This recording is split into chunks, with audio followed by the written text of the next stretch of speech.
के बाद हमें सेकंड फ्लोर के सेफ जोन को दिखाया जाता है, जहाँ काफी ज्यादा ही भीड़ लगी भी होती है। वो लोग बोल रहे होते हैं कि क्या तुम मुझसे मजाक कर रहे हो कि दो पीपल, उन लोगों ने सिर्फ दो पीपल नहीं क्लियर कर लिया इस वेव को। तो वो बोलता हाँ तुमने बिल्कुल सही कहा, वो सिर्फ और सिर्फ दो थे। तो एक और बंदा बोलता नहीं मैंने तो सुना है कि वो लोग तीन थे। और तभी उस पोर्टल से हमारे एमसी उसके दोस्त लोग निकलते हैं, जिसे देख के वो भीड़ वाले बोल रहे होते हैं कि देखो वो लोग आ गए, वो लोग सच में यहाँ आ गए। मगर वहाँ पे जितने भी लोग होते हैं वो काफी ज्यादा घबरा जाते हैं। एक बंदा तो काफी घबराते हुए बोलता है ये क्या है, और हमें हमारे एमसी को दिखाया जाता है जबकि घोस्ट मास्क के साथ वहाँ पे पहुंच चुका होता है। और हमारे एमसी और उनके दोस्तों को देख के वो लोग पूछने लगते हैं क्या क्या तुम ही थे जिसने उस वेव को क्लियर किया, क्या तुम लोग किसी गिल्ड में हो, तुम्हारा नाम क्या है। और वो लोग इसी तरीके से सवाल हमारे एमसी और उनके दोस्तों से पूछ रहे होते हैं। तो उन लोगों का सवाल सुन के हमारे एमसी अपने मन में सोच रहा होता है मैं अपना नाम चाचिनी हूँ इन लोगों के सामने रिवील नहीं कर सकता। और वो काफी ज्यादा खतरनाक तरीके से उन लोगों को अपना नाम बताता है और वो बोलता है मेरा नाम है घोस्ट फेस। और हमारे एमसी अपना नाम बताने के साथ ही वहाँ से निकलने लगता है, जो देख के एक बंदा बिल्कुल भी खुश नहीं होता। वो बोलता है तुम क्या कहना चाहते थे, तुम्हें हमें एक्सप्लेन करना होगा कि तुम क्या कर रहे हो। मगर तभी उसका दोस्त उसे रोक देता है, बोलता है रुक जाओ एक मिनट। और उसका फ्रेंड काफी ज्यादा घबराते हुए उसको बोलता है तुम जानते भी हो बहुत सारे लोग हैं जो क्राइम करके यहाँ आ जाते हैं, क्या होगा अगर इसने क्राइम किया हो और वो टावर में आ गया। मैंने इस चीजों के बारे में बहुत सुना है कि बहुत सारे अर्थ के लोग हैं जो यहाँ आ जाते हैं छुपने के लिए। और हमारे इनसे दोनों को बात करते हुए देख करके अपने मन में सोच रहा होता है अपने फेस को छुपाना या आइडेंटिटी को छुपाना इस टावर में बहुत ज्यादा ही कॉमन है। मैं काफी ज्यादा श्योर हूँ कि जिस तरीके से वेव के बारे में न्यूज फैल गई थी उसी तरीके से इस मास्क के बारे में भी न्यूज फैल जाएगी। और तभी हमारे यहाँ से वल्कन का बोलता है चलो वल्कन अब हमें यहाँ से चलना चाहिए, हमें काफी सारा काम है जो करना है। तो वल्कन बोलता है ठीक है मैं समझ गया। और इसके बाद वो लोग वहाँ से टेलीपोर्ट करके सेफ जोन से सेकंड फ्लोर पर चले जाते हैं, जो देख के भीड़ वाले लोग बोल रहे थे रुक जाओ तुम लोग कहाँ जा रहे हो। और वो भीड़ वाले बंदे बोल रहे थे वो लोग यहाँ से चले गए। और इसके बाद हमें सेकंड फ्लोर का सीन दिखाया जाता है, जहाँ हमारे एमसी और उसके दोस्त लोग पहुंच गए थे। और इस फ्लोर पे पहुंचने के साथ ही उन लोग को वेलकम किया जाता है सेकंड फ्लोर पे, और एक क्यूज मिल जाता है जहाँ उन्हें बताया जा रहा होता है कि तुम्हें इस क्यूज को कंप्लीट करना होगा ताकि तुम नेक्स्ट फ्लोर पे पहुंच सके। उस क्यूज में होता है कि उन्हें कोबोल्ट्स को हराना है वो भी पूरे 10, और कीबोर्ड वॉरियर्स को हराना है वो भी पूरे 10। जिस चीज को देख के हमारे एमसी बोलता है ये तो काफी ज्यादा ही आसान है। और वो चुटकी बजाते हुए वेलकम को बोलता है सुनो वेलकम मेरे ख्याल से तुम इस क्यूज को संभाल लोगे तो मैं इस पे छोड़ता हूँ। तो वेलकम परेशान होते हुए बोलता है तुम मुझसे बिल्कुल भी ये मत कहना कि मैं तुम्हारे लिए उन्हें जिंदा पकड़ के तुम्हारे पास लेकर आऊँ। और वो वेलकम को बोलता है मैं हाँ इनके साथ यहीं पे रुकने वाला हूँ, अगर तुम्हें कुछ एक्सपेरिमेंट देखना है डिमोनिक एनर्जी के साथ तो जल्द से जल्द यहाँ पे वापस आ जाना। और वेलकम वहाँ से जाते हुए हमारे हमसे पे चिल्ला रहा होता है सुनो तुम पूरी डिमोनिक एनर्जी को बर्बाद मत कर देना मेरे आने से पहले ही। और ये सब देख के हाइन हमारे हमसे को बोलती है क्या ये सही होगा इस तरीके से किस को कंप्लीट करना। तो हमारा हमसे से बोलता है अगर तुम्हें ये सब पसंद नहीं आ रहा तो तुम खुद से जाके उन्हें मार सकती हो, मैं तुम्हें बिल्कुल भी नहीं रोकूंगा। और इसके बाद हमारे हमसे बीच में खड़ा हो जाता है क्योंकि उसे अपनी पावर को इस्तेमाल करना था। और हमारे हमसे उस रिंग को देखते हुए अपने मन में सोच रहा है ये कितना ज्यादा ही एक्साइटिंग है एक डिमोनिक एनर्जी को यूज करना। और वो ये बोल के डिमोनिक एनर्जी का इस्तेमाल करने लगता है कि चलो देखते हैं ये कितना ज्यादा काम का है। ये पावर है फोर्थ ग्रेड स्पीशीज का क्योंकि यही है डिमोनिक पावर। और हमें डिमोनिक एनर्जी को दिखाया जाता है, जिसे देख के हमारा हमसे बोलता है तो ये है डिमोनिक एनर्जी।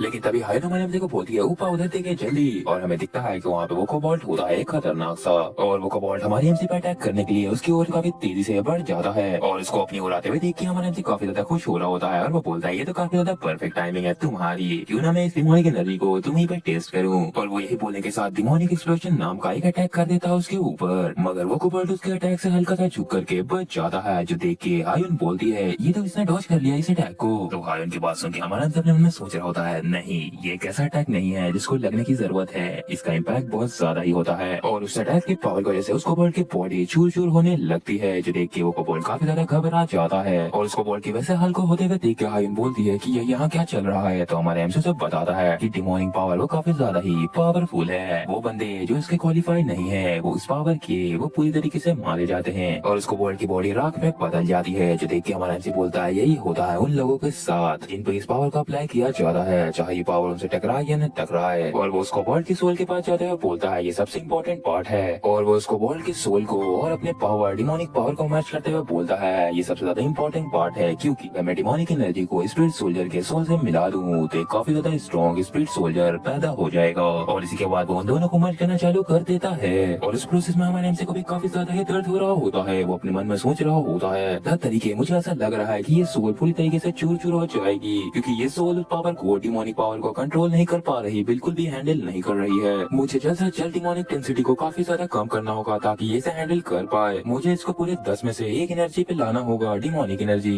और तभी हमें दिखता है कि वो डिमोनिक सोल्जर बाहर आने लगता है और आखिरकार हमारे एमसी उस डीमन को समन करने में कामयाब हो जाता है। और वो अपने मन में सोच रहा होता है कि परफेक्टली कंप्लीट कर दिया मैंने इस डिमोनिक सोल्जर को। और तभी हायन हमारे एमसी के पास आते हुए बोलती है तुमने कर दिखाया, मेरे ख्याल से काफी ज्यादा डिफिकल्ट था। तो हमारे एमसी हायन को बता बताता है मैं तो खुद ही काफी ज्यादा सरप्राइज था कि ये कितना ज्यादा मेरे लिए आसान था। और हमारे एमसी हमें बता रहा होता है कि बहुत कम ही लोग हैं जिनके पास प्योर डिमोनिक एनर्जी है, सिर्फ और सिर्फ डीमन को छोड़ करके। इसी वजह से मैं श्योर हूँ कि बहुत कम ही लोग को या फिर किसी को भी नहीं मालूम होगा इस तरीके के बारे में। तो अभी हमारे एमसी और हायन को किसी की आवाज आती है जो कि बोल रहा होता है, तो ये तुमने इसे डिमोनिक एनर्जी की मदद से बनाया है। और ये बोलने वाला कोई और नहीं वल्कन होता है जो कि वहाँ पे पहुंच जाता है और बोल रहा होता है, ये तो काफी ज्यादा अमेजिंग है, तुमने इसे काफी ज्यादा परफेक्टली फ्यूज किया है। एक स्पिरिट सोल्जर, वो भी डिमोनिक एनर्जी के साथ, तुम्हें इसे डिमोनिक सोल सोल्जर जरूर से कहना चाहिए। तो हमारे एमसी वल्कन के पास उनके बोलता है कि वो डिमोनिक सोल सोल्जर ये उतना भी बुरा नाम नहीं है। और वल्कन उस स्पिरिट सोल्जर को काफी गौर से देखते हुए बोल रहा होता है, ये तो काफी ज्यादा परफेक्ट है, तुम तो मेरे स्टूडेंट कहलाने के लायक हो। लेकिन तभी हमारा एमसी थोड़ा परेशान होते हुए सोच रहा होता है, ये तो काफी ज्यादा मुश्किल है क्योंकि मुझे हर टाइम पे एक सोल को कैप्चर करने के बाद उसको डिमोनिक एनर्जी से इम्यून करना होगा, और ये चीज मेरे लिए काफी ज्यादा मुश्किल हो जाएगा करना बैटल फील्ड के दौरान। मगर तभी हमारे एमसी वल्कन को देखते हुए सोचता है, एक मिनट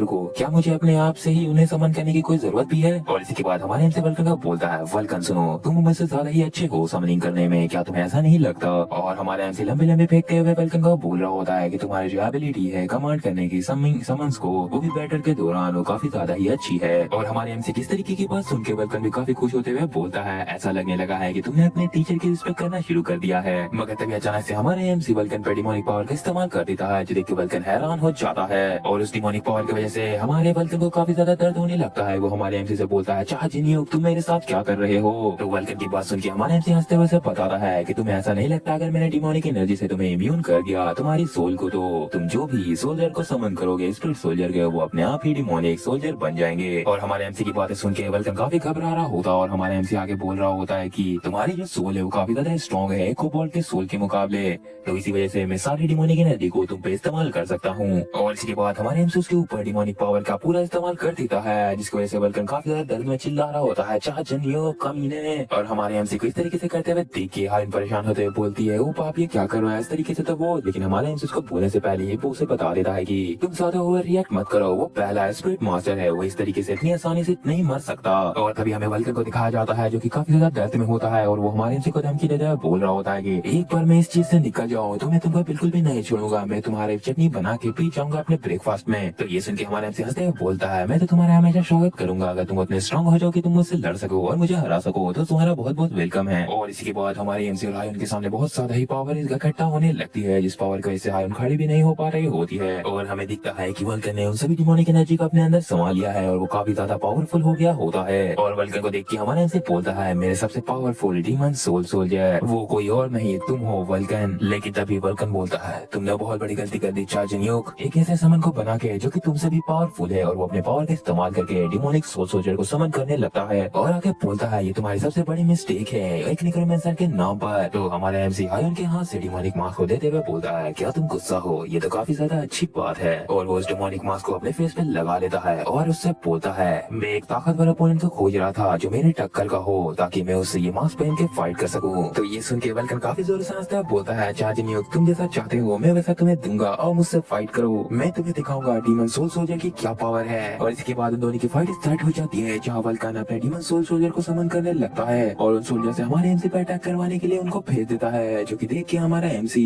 काफी ज्यादा खतरनाक सी पावर का इस्तेमाल करता है, जो देख के हायन सोचती है इसने तो मास्क के पावर का इस्तेमाल किया। और मास्क के पावर की वजह से वो सोल्जर काफी ज्यादा स्लो हो जाते हैं, जिन्हें देख के हमारे एमसी बोल रहा होता है, ये डीमन सोल सोल्जर ये तो काफी ज्यादा ही स्लो हो चुके हैं। लेकिन तभी हमारे एमसी को एहसास होता है ऐसा बिल्कुल भी नहीं है, ये हमारे एमसी को ऐसा फील हो रहा है कि ये लोग काफी ज्यादा स्लो हो गए हैं, और वो सोचता है तो ये है दुनिया जो हायन फील करती है। और इसी के बाद हमारे एमसी काफी तेजी से उन सोल्जर को पीटते हुए वल्कन की ओर बढ़ जाता है। और हमारे एमसी की इस तरीके की पावर देख के वल्कन भी काफी ज्यादा हैरान हो रहा होता है, और उतनी ही देर में हमारे एमसी उसके पास पहुंचते हुए अपने पावर का इस्तेमाल करता है, जो कि होता है डेथ स्टार। और वो खतरनाक सा अटैक जाके वल्कन के गाल पे पड़ता है, जिसकी वजह से वल्कन काफी ज्यादा ही दूर उड़ के फेंका जाता है। और इसको पीटने के बाद हमारे एमसी अपने मास्क को उतारते हुए उससे बोलता है, चलो अब शांत हो जाओ और अब मेरी ऑर्डर को मानो, तुम मेरे डीमन सोल सोल्जर हो। और वहाँ पे हमारे एमसी नीचे लैंड हो जाता है और उसके सामने काफी बड़ा धमाका हो जाता है, और जो हायन रहती है वो बोलती है बूढ़े आदमी, और उसके पास जाने लगती है और हायन उस वल्कन को उठाती है। तो हमारे एमसी बोलता है, तुम बिल्कुल भी फिक्र मत करो, इस जैसा सोल उसको फिजिकल अटैक से कुछ भी नहीं होता। तो हमारे एमसी की बात सुन के वल्कन अपने गाल को पकड़ते हुए बोलता है, ये बात सिर्फ नॉर्मल पीपल पे अप्लाई करती है, ना कि तुम्हारे पे।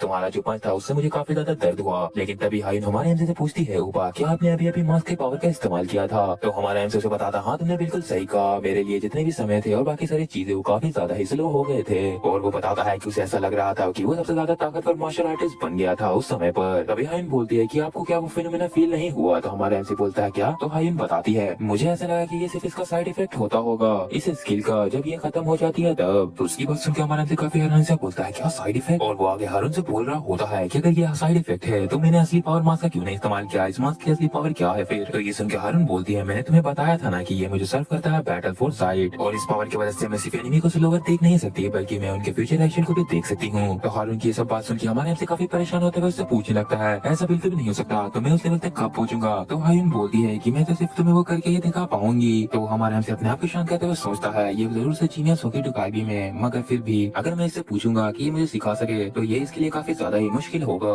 लेकिन तभी हारून हमारे एमसी से पूछने लगती है क्या तुम्हें थोड़ा चक्कर वगैरह आ रहा है या तुम्हारी तबीयत ठीक नहीं लग रही? तो हमारा एमसी बोलता है नहीं मैं बिल्कुल ही ठीक हूँ, मगर तुम मुझसे ये क्यों पूछ रही हो? तो हारून हमारे एमसी को बताती है कि अगर कोई अनट्रेंड डुकाई भी इस तरीके के स्पेशल पावर का इस्तेमाल करता है तब उनको काफी ज्यादा एक्सपीरियंस होता है, सर में दर्द और काफी ज्यादा तबीयत खराब होने लगती है उनकी। और ये सब चीजें मेरे साथ भी होती है जब मैं फोर्स साइड का इस्तेमाल करती हूँ फाइट के दौरान तब। और वो आगे बोलती है मैं काफी ज्यादा परेशान थी कि तुम इस स्किल को एक्टिवेट नहीं कर पाओगे और यूज नहीं कर पाओगे, और उसकी ये सब बात सुन के हमारे एमसी को काफी बुरा लग रहा था। तो हमारे एमसी आगे बोलता है तुम मुझे अपने बातों से दर्द पहुंचाना बंद करो। तो ये सुन के हारून बोलती है, तो हारून आगे बोलती है नहीं नहीं मेरे कहने का ये मतलब नहीं था, तुम बिल्कुल गलत समझ रहे हो और मैं जानती हूँ कि तुम आगे चल के इस पावर का जरूर से इस्तेमाल कर पाओगे ऊपर। और हमारा एमसी थोड़ा परेशान होते हुए सोच रहा होता है मैंने सब कुछ गलत कैलकुलेट कर लिया था, मैंने सोचा था कि मैं काफी ज्यादा अच्छी तरीके से जा रहा हूँ, इस तरीके से मैं काफी ज्यादा एक्साइटेड भी हो गया था कि मैं जल्दी ही ताकतवर बन जाऊंगा, वो भी सेकंड फ्लोर पर ही। और इसके बाद हमारे एमसी शांत होते हुए हारून को बोलता है मुझे लगता है मैं बिल्कुल ठीक हूँ, तुम्हारा बहुत बहुत शुक्रिया। तो हारून बोलती है कोई बात नहीं। और तभी हमें वल्कन को दिखाया जाता है जो काफी ज्यादा सैड होकर कोने में बैठा हुआ होता है, और वल्कन काफी ज्यादा उदास होते हुए अपने मन में सोच रहा होता है मैं जो सबसे ज्यादा महान स्पिरिट मास्टर हूँ, मैं इस तरीके की स्थिति में कैसे फंस गया। तभी वल्कन को ये आवाज देता है, जिधर वल्कन देखता है तो वो कहीं और नहीं हारून होती है जो कि उसके पास पहुंच गई थी। और हारून को वहाँ पे देख के वल्कन रोते हुए उसको बोलता है तुम्हारा बहुत बहुत शुक्रिया हारून, तुम बिल्कुल भी उस कमीने की तरह नहीं हो, तुम्हें देख के मुझे काफी ज्यादा अच्छा लगता है। और वो बोल के काफी ज्यादा रो रहा होता है, लेकिन तभी हारून जो रहती है वो वल्कन को एक तरफ इशारा करके बोल रही होती है कि प्लीज उधर देखो। और वहाँ पे हमारे एमसी खड़ा हुआ होता है जहाँ की बहुत सारे कोबोल्ड को उसने पकड़ रखा था। और हारून बोलती है मुझे लगता है हमें तुम्हारी जरूरत है वहाँ पर ताकि तुम उन कोबोल्ड को बदल सको। और हमारा एमसी वल्कन को खतरनाक तरीके से देखते हुए बोल रहा होता है कि मुझे तुम्हारी जरूरत है, तुम्हें जल्द से जल्द यहाँ पे आना होगा इससे पहले कि मेरा मन बदल जाए और मैं तुम्हें स्पिरिट वर्ल्ड में कन्वर्ट करके तुम्हें खा लूं। तो ये सुन के वल्कन बोलता है तुमने तुमने सुना तुमने इसने क्या कहा? और वो अपने मन में सोच रहा होता है रोते हुए मैं ऐसा किस सिचुएशन में कैसे फंस गया। और इसी के बाद हमें क्रिस को दिखाया जाता है जहाँ उनका क्रिस पूरे तरीके से कंप्लीट हो गया होता है। और जो हमें दिखाया जाता है कि थर्ड फ्लोर का सीन जहाँ वल्कन काफी ज्यादा अटैक कर रहा होता है एनिमीज पर। उसके बाद हमें हमारे एमसी को दिखाया जाता है फोर्थ फ्लोर पे जिसको उन्होंने क्लियर कर दिया था। और हमें हारून को दिखाया जाता है जो कि अपने शॉर्ट में से लड़ रही होती है और वो काफी ज्यादा हंस भी रही होती है। और इन सब चीजों के बाद हमें फिफ्थ फ्लोर का सीन दिखाया जाता है जहाँ की दो बंदे बात कर रहे होते हैं आपस में, जिसमें से एक बंदा बोल रहा होता है दूसरे बंदे को कि तुमने रूमर के बारे में सुना? तो दूसरा बंदा बोलता है अच्छा तुम वही रूमर के बारे में बात कर रहे होगे घोस्ट फेस के बारे में है ना? तो दूसरा बंदा बोलता है हाँ तुमने बिल्कुल सही कहा, ऐसा लगता है पूरे 3 दिन बीत चुके हैं वो लोग जब से इंटर किए हैं फिफ्थ फ्लोर के फॉरेस्ट में। तो ये सुन के दूसरा बंदा बोलता है ऐसा लगता है उन लोगों को सिर्फ प्रॉपर्टी हैंडल करना आते थे। और वो दूसरा बंदा हंसते हुए बोल रहा होता है इस फिफ्थ फ्लोर से गोब्लिन स्टार्ट हो जाते हैं जो कि यूज करते हैं एक पॉइजनस निडल को। और इसके बाद हमें हमारे एमसी को दिखाया जाता है जो कि जमीन पे अपने पावर का इस्तेमाल कर रहा होता है। और जब वो ऐसा कर रहा होता है तो ये गोब्लिन पेड़ पे लटक कर उसे देख रहा होता है। और इसी के बाद वो गोब्लिन पॉइजनस निडल से हमारे एमसी पे अटैक करने के लिए तैयार हो जाता है। और वो अपने निडल की वजह से हमारे एमसी पे अटैक भी कर देता है, मगर उस निडल के 2 टुकड़े हो जाते हैं अचानक से। और वैसा करने वाला कोई और नहीं हमारी हारून होती है जिसने अपने स्वॉर्ड से उस निडल के 2 टुकड़े कर दिए होते हैं। और हारून काफी ज्यादा खतरनाक हंसी के साथ उस गोब्लिन को बोलती है तुम्हारी हिम्मत कैसे हुई कि तुम अटैक करो मेरे ऊपर पे। और इस टाइम पे वो बिल्कुल साइको लग रही होती है और उसको इस तरीके से देख के तो गोब्लिन की भी हालत खराब हो जाती है, वो पूरा डर जाता है। मगर इतनी ही देर में वल्कन उस पर अटैक कर देता है अपने स्पिरिट सोल्जर से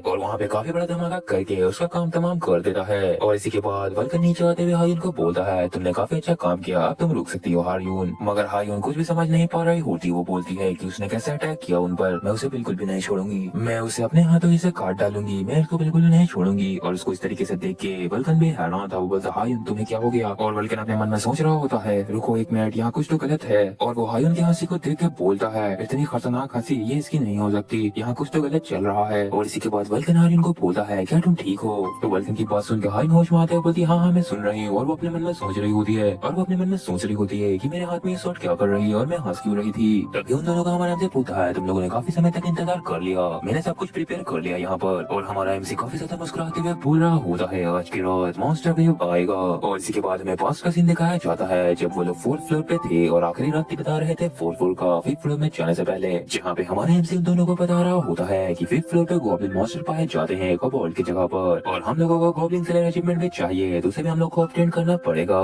तो हमारे एमसी की बात सुन के हायन हमारे एमसी से पूछती है तुम फिर से लॉर्ड मॉन्स्टर को हंट करने वाले हो। तो हायन की इस तरीके की बात सुन के वल्कन इसको बोलता है कि तुम जब चाहो तब हंट नहीं कर सकते किसी भी लॉर्ड मॉन्स्टर को, क्योंकि किसी को भी नहीं मालूम है कि वो लोग कहाँ पे पाए जाते हैं और किस फ्लोर पर। तो तभी हमारे एमसी उन दोनों को बताता है कि मैं किसी भी गॉब्लिन लॉर्ड को हंट नहीं करने वाला और मुझे कोई जरूरत भी नहीं है उनको हर्ट करने की। और वो आगे बोलता है क्योंकि मुझे एक ऐसा मेथड मालूम है जिसकी मदद से मैं मैनुअली क्रिएट कर सकता हूँ किसी भी वेव को। और हमारे एमसी की ये बात सुन के वल्कन और हायन दोनों ही काफी ज्यादा हैरान हो जाते हैं और वो लोग साथ ही में बोलते हैं क्या तुम मैनुअली क्रिएट कर सकते हो किसी भी वेव को। और तभी वल्कन बोलता है अगर इस तरीके का कोई मेथड पाया जाता है तभी तक तो र्यूमर को फैल जाना चाहिए था इस पूरे टावर में। मैंने इस मेथड को बाई चांस ही खोज लिया था, वो भी गलती से। और वो उन लोगों को उस मेथड के बारे में बताने लगता है कि 3rd फ्लोर से लेके 400 फ्लोर तक एक क्रैक पाया जाता है किनारे में, और जब मैं इस टावर को क्लाइम कर रहा था तभी मुझे वो क्रैक मिल गया था। और वो इसी बात को आगे बताते हुए बोलता है हर एक फ्लोर पे हम लोग को एक सेंटर एरिया मिलता है जहाँ पर मॉन्स्टर पाए जाते हैं और वो वहाँ पे पैदा होते जाते हैं, और अगर तुमने उस जगह को खोज लिया और उस जगह पे लगातार अपने मानव को डालते रहे तब वहाँ पे अचानक से ढेर सारे मॉन्स्टर आ जाएंगे और एक मॉन्स्टर वेव क्रिएट हो जाएगा।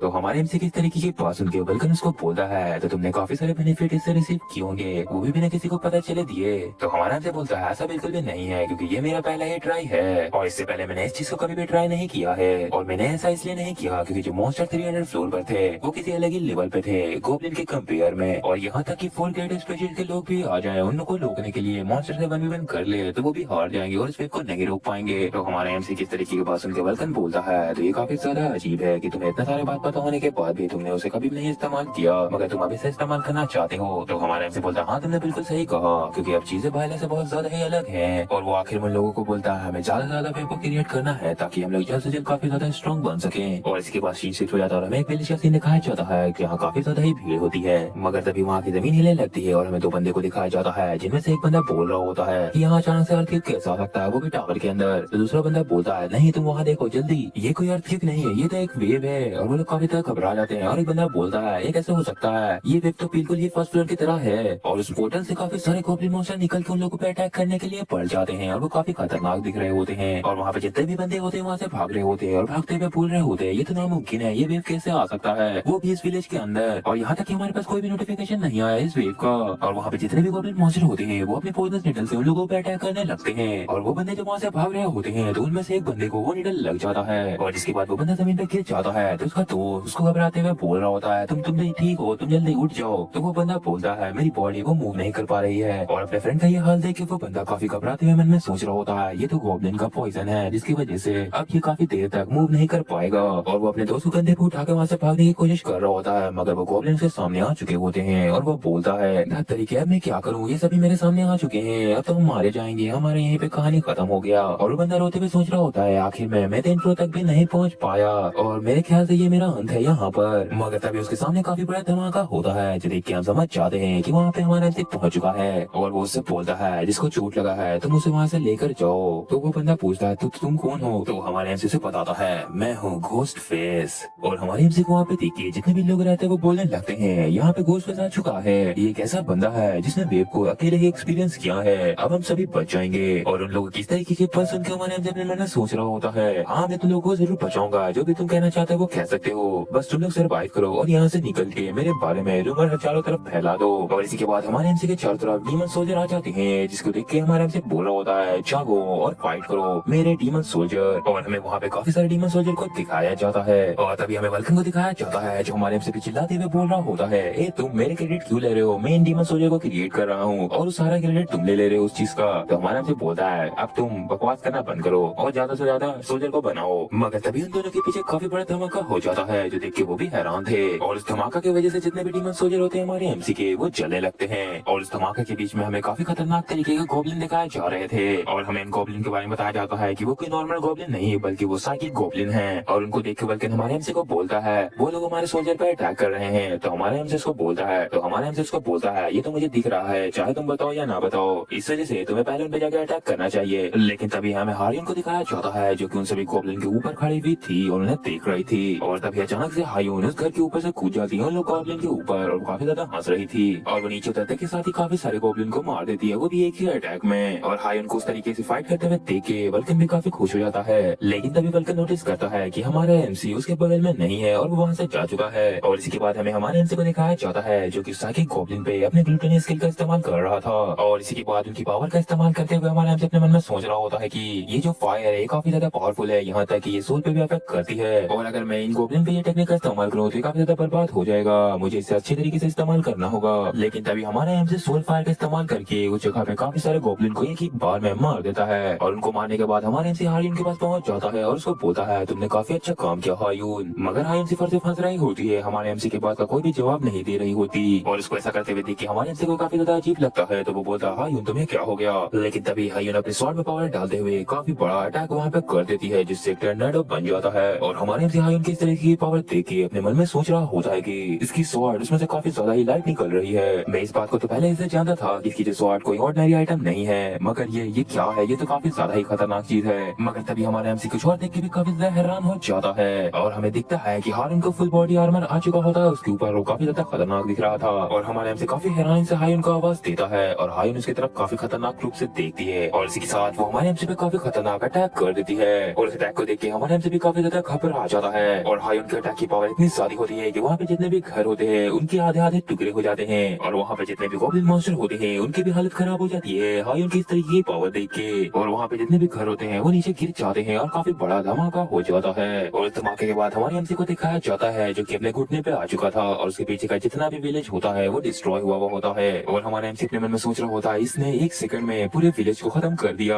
ये क्या है, इसके पास कितनी खतरनाक पावर है, या फिर इस स्वॉर्ड की पावर है ये खतरनाक सी। और हायून को दिखाया जाता है जो काफी खतरनाक लग रही थी और वो काफी जोरों से हंस भी रही थी। और इसके बाद हायून वापस अटैक करने के तैयार हो जाती है हमारे एमसी पर और हमारे एमसी उसके अटैक से जरा सा बच जाता है बहुत ज्यादा ही मुश्किल के बाद। और उस अटैक की वजह से वहाँ पे पीछे का घर पूरा उड़ जाता है और वो अटैक हमारे एमसी पे लगता तो हमारे एमसी को काफी ज्यादा डैमेज पहुंच जाता। और उस अटैक को देखने के बाद हमारा एमसी जल्दी से अपना मास्क उतार के हायून को बोलने लगता है हायून ये मैं हूँ चार्जनियो, क्या तुम मुझे नहीं पहचान पा रही हो। लेकिन जो हायून रहती है वो हमारे एमसी की एक बात नहीं सुनती और उस पर अटैक करने के लिए वापस उसके ऊपर आ जाती है। और हमारा एमसी काफी घबरा भी जाता है ये देख करके। और हमारा एमसी अपने हाथ में एक पड़ी हुई लकड़ी से उसके अटैक को रोकने की कोशिश करता है मगर वो उसे रोक नहीं पा रहा होता और घबराते हुए अपने मन में सोच रहा होता है ये काफी ज्यादा ही स्ट्रॉन्ग हो चुकी है। और इसी के तुरंत बाद हायून अपनी पूरी पावर से हमारे एमसी को काफी दूर फेंक देती है और हमारे एमसी पूरे बिल्डिंग को चीरते हुए जाके जमीन में धस जाता है। और इसी के बाद हमारे एमसी की हाल देखने के बाद वल्कन आवाज देता है हमारे एमसी को, बोलता है चार्जनियो क्या तुम ठीक हो, और हायून को भी पुकार रहा होता है। और इसके बाद हमें हमारे एमसी को दिखाया जाता है जो कि वहाँ पे गिरा पड़ा होता है और उसके दिमाग में वल्कन मुझसे बोल रहा होता है ये क्या तुम जिंदा हो और हायून ठीक है क्या। तो हमारे एमसी वल्कन को बोलता है क्या तुम टेलीपैथी का इस्तेमाल कर रहे हो वल्कन। तो हमारे एमसी की आवाज सुनने के बाद वल्कन समझ जाता है कि हमारे एमसी ठीक है और वो हायून के बारे में पूछने लगता है कि क्या वो ठीक है। तो हमारा एमसी वल्कन को ये बोलता है कि प्लीज मुझे माफ कर देना, मैं उस फाइट की वजह से उसके ब्लो के कारण इतना दूर आके गिर गया। और वो आगे बताता है कि ये मैटर नहीं करता कि मैं उसे किस तरीके से देखूं, मगर फिर भी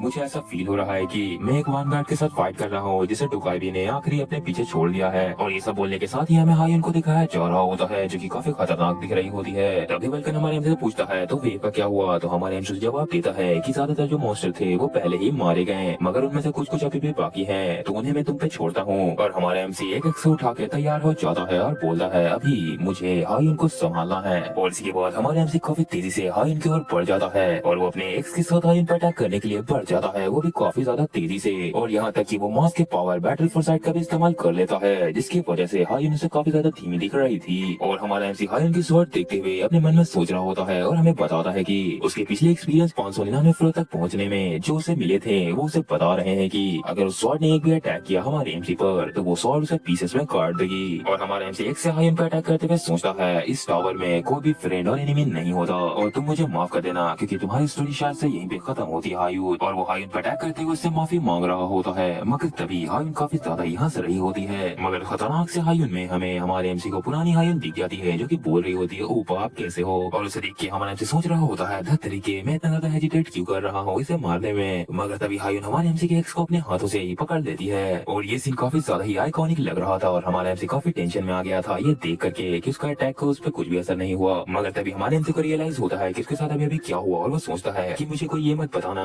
कि इसने अभी बैटल फोर्साइट का इस्तेमाल किया है हायून ने। और हायून काफी ज्यादा खतरनाक हंसी के साथ हमारे एमसी को घूर रही होती है और इसके बाद हायून हमारे एमसी पे काफी ज्यादा ही तगड़ा अटैक कर देती है जिसकी वजह से हमारे एमसी को काफी ज्यादा दर्द होता है और वो चिल्लाता है और उसके अटैक के पावर से काफी ज्यादा दूर खिसता जाता है यहाँ तक कि उसके मुंह से खून भी आ जाता है, मगर तभी कोई बोलता है अवेक, जो सुन के हायुन भी काफी हैरानी से उधर देखती है और उसके वो बोलने के साथ ही काफी सारे जमीन से स्केलेटन बाहर निकलने लगते हैं और इन सबको समन करने वाला कोई और नहीं हमारा एमसी होता है, जिसने उन सबको समन किया होता है वहाँ पर। और वो उन स्केलेटन को ऑर्डर देते हुए बोलता है जाओ मेरे स्केलेटन सोल्जर उन पे अटैक करो, और वो स्केलेटन से अटैक करवाता है हायुन पे और बोलता है अब तुम्हें रुक जाना चाहिए हायुन, तुम बहुत ज्यादा आगे बढ़ चुकी हो। मगर तभी हायुन अपने पावर का इस्तेमाल करती है और सब स्केलेटन के टुकड़े टुकड़े कर देती है और उसको वैसा करते हुए देखी हमारे एमसी घबराते हुए अपने मन में सोचता है ये कैसे हो सकता है, मैंने तुझे स्वॉर्ड चलाते हुए भी नहीं देखा, मेरे स्केलेटन सोल्जर को चूर चूर हो गए, कहीं इसने अपने बैटल फोर्साइट का इस्तेमाल तो फिर से नहीं किया। और वो उसे देखते हुए अपने मन में सोच रहा होता है ये तो काफी ज्यादा ही स्ट्रॉन्ग है, मैं इस जैसे किसी के सामने कैसे जीत सकता हूँ। और इसी के बाद हायुन वहाँ पे एक और बहुत बड़ा धमाका कर देती है जिसके प्रेशर की वजह से हमारा एमसी काफी पीछे फेंका जाता है और हमारा एमसी काफी बड़े बिल्डिंग के नीचे गिर रहा होता है जिसका ऊपर का फ्लोर तो पूरा तबाह हो गया था।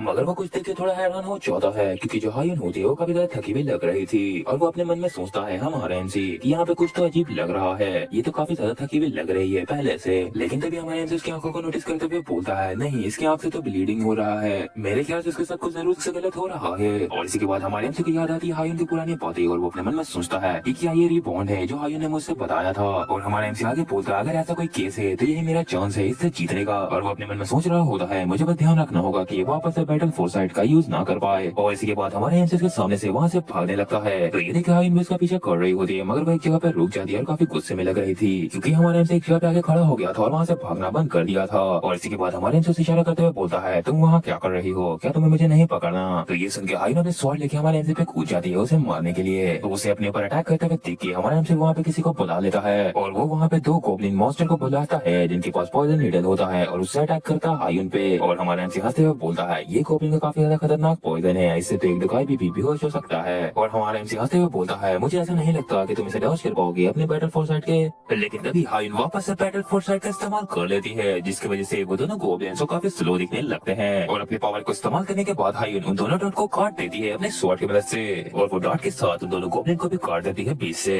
और ये देख के हमारे एमसी काफी गुस्सा हो जाता है कि हायुन ने उस पावर का वापस से इस्तेमाल कर लिया। और तभी हायुन अपने स्वॉर्ड से वापस से हमारे एमसी पे अटैक करने के लिए बढ़ जाती है उसकी ओर, मगर हमारे एमसी उसके अटैक से बच के पीछे हट जाता है। लेकिन तभी हायुन एक पोजीशन लेने के बाद काफी तगड़ी जंप लगाती है और हमारे एमसी के पास पहुंच जाती है उस पर अटैक करने के लिए। और उसकी इस तरीके की हरकत देख के तो हमारे एमसी भी हैरान हो जाता है और तभी हायुन हंसते हुए हमारे एमसी के ऊपर स्वॉर्ड चला देती है। मगर तभी कुछ होता है, हमारे एमसी के पीछे से एक और डॉट हायुन की ओर बढ़ जाता है और इस बार वो डॉट उसको मिस नहीं करता और उसको लग जाता है जाकर के। और उस डॉट को अपने ऊपर लगते हुए देखकर तो हायुन भी काफी ज्यादा हैरान हो जाती है। और तभी हमारे एमसी ज़ोंबी मॉन्स्टर को रिवील करते हुए अपना प्लान बताता है कि इस बैटल फोर्साइट के इस्तेमाल किए बिना उसने एक प्लान को प्रिपेयर कर लिया और वो प्लान ये था कि मुझे शूट करना तुम्हारे ऊपर पॉइजन डार्ट, वो भी एक ब्लाइंड स्पॉट पे से जहाँ तुम ना देख पाओ। और उस डार्ट की वजह से जो हायुन रहती है वो काफी ज्यादा कमजोर हो जाती है और नीचे गिरने लगती है और उस डार्ट की वजह से हायुन की जो बॉडी आर्मर होता है वो भी गायब होने लगता है। मगर जो हमारे एमसी रहता है उसको नीचे गिरने से बचा लेता है और बोलता है अच्छा वो मैंने तुम्हें पकड़ लिया ना तो काफी ज्यादा डैमेज हो जाता तुम्हें। और इसी के बाद हमारे एमसी हायुन को जमीन में रख लेता है और अपने हाथ को देखते हुए सोच रहा होता है उसका हाथ वो काफी ज्यादा ही अजीब सा फील हो रहा है, ऐसा लग रहा है कि पैरालाइज हो गया उस पॉइजन की वजह से। और तभी वो गोब्लिन मॉन्स्टर से जाके बोलता है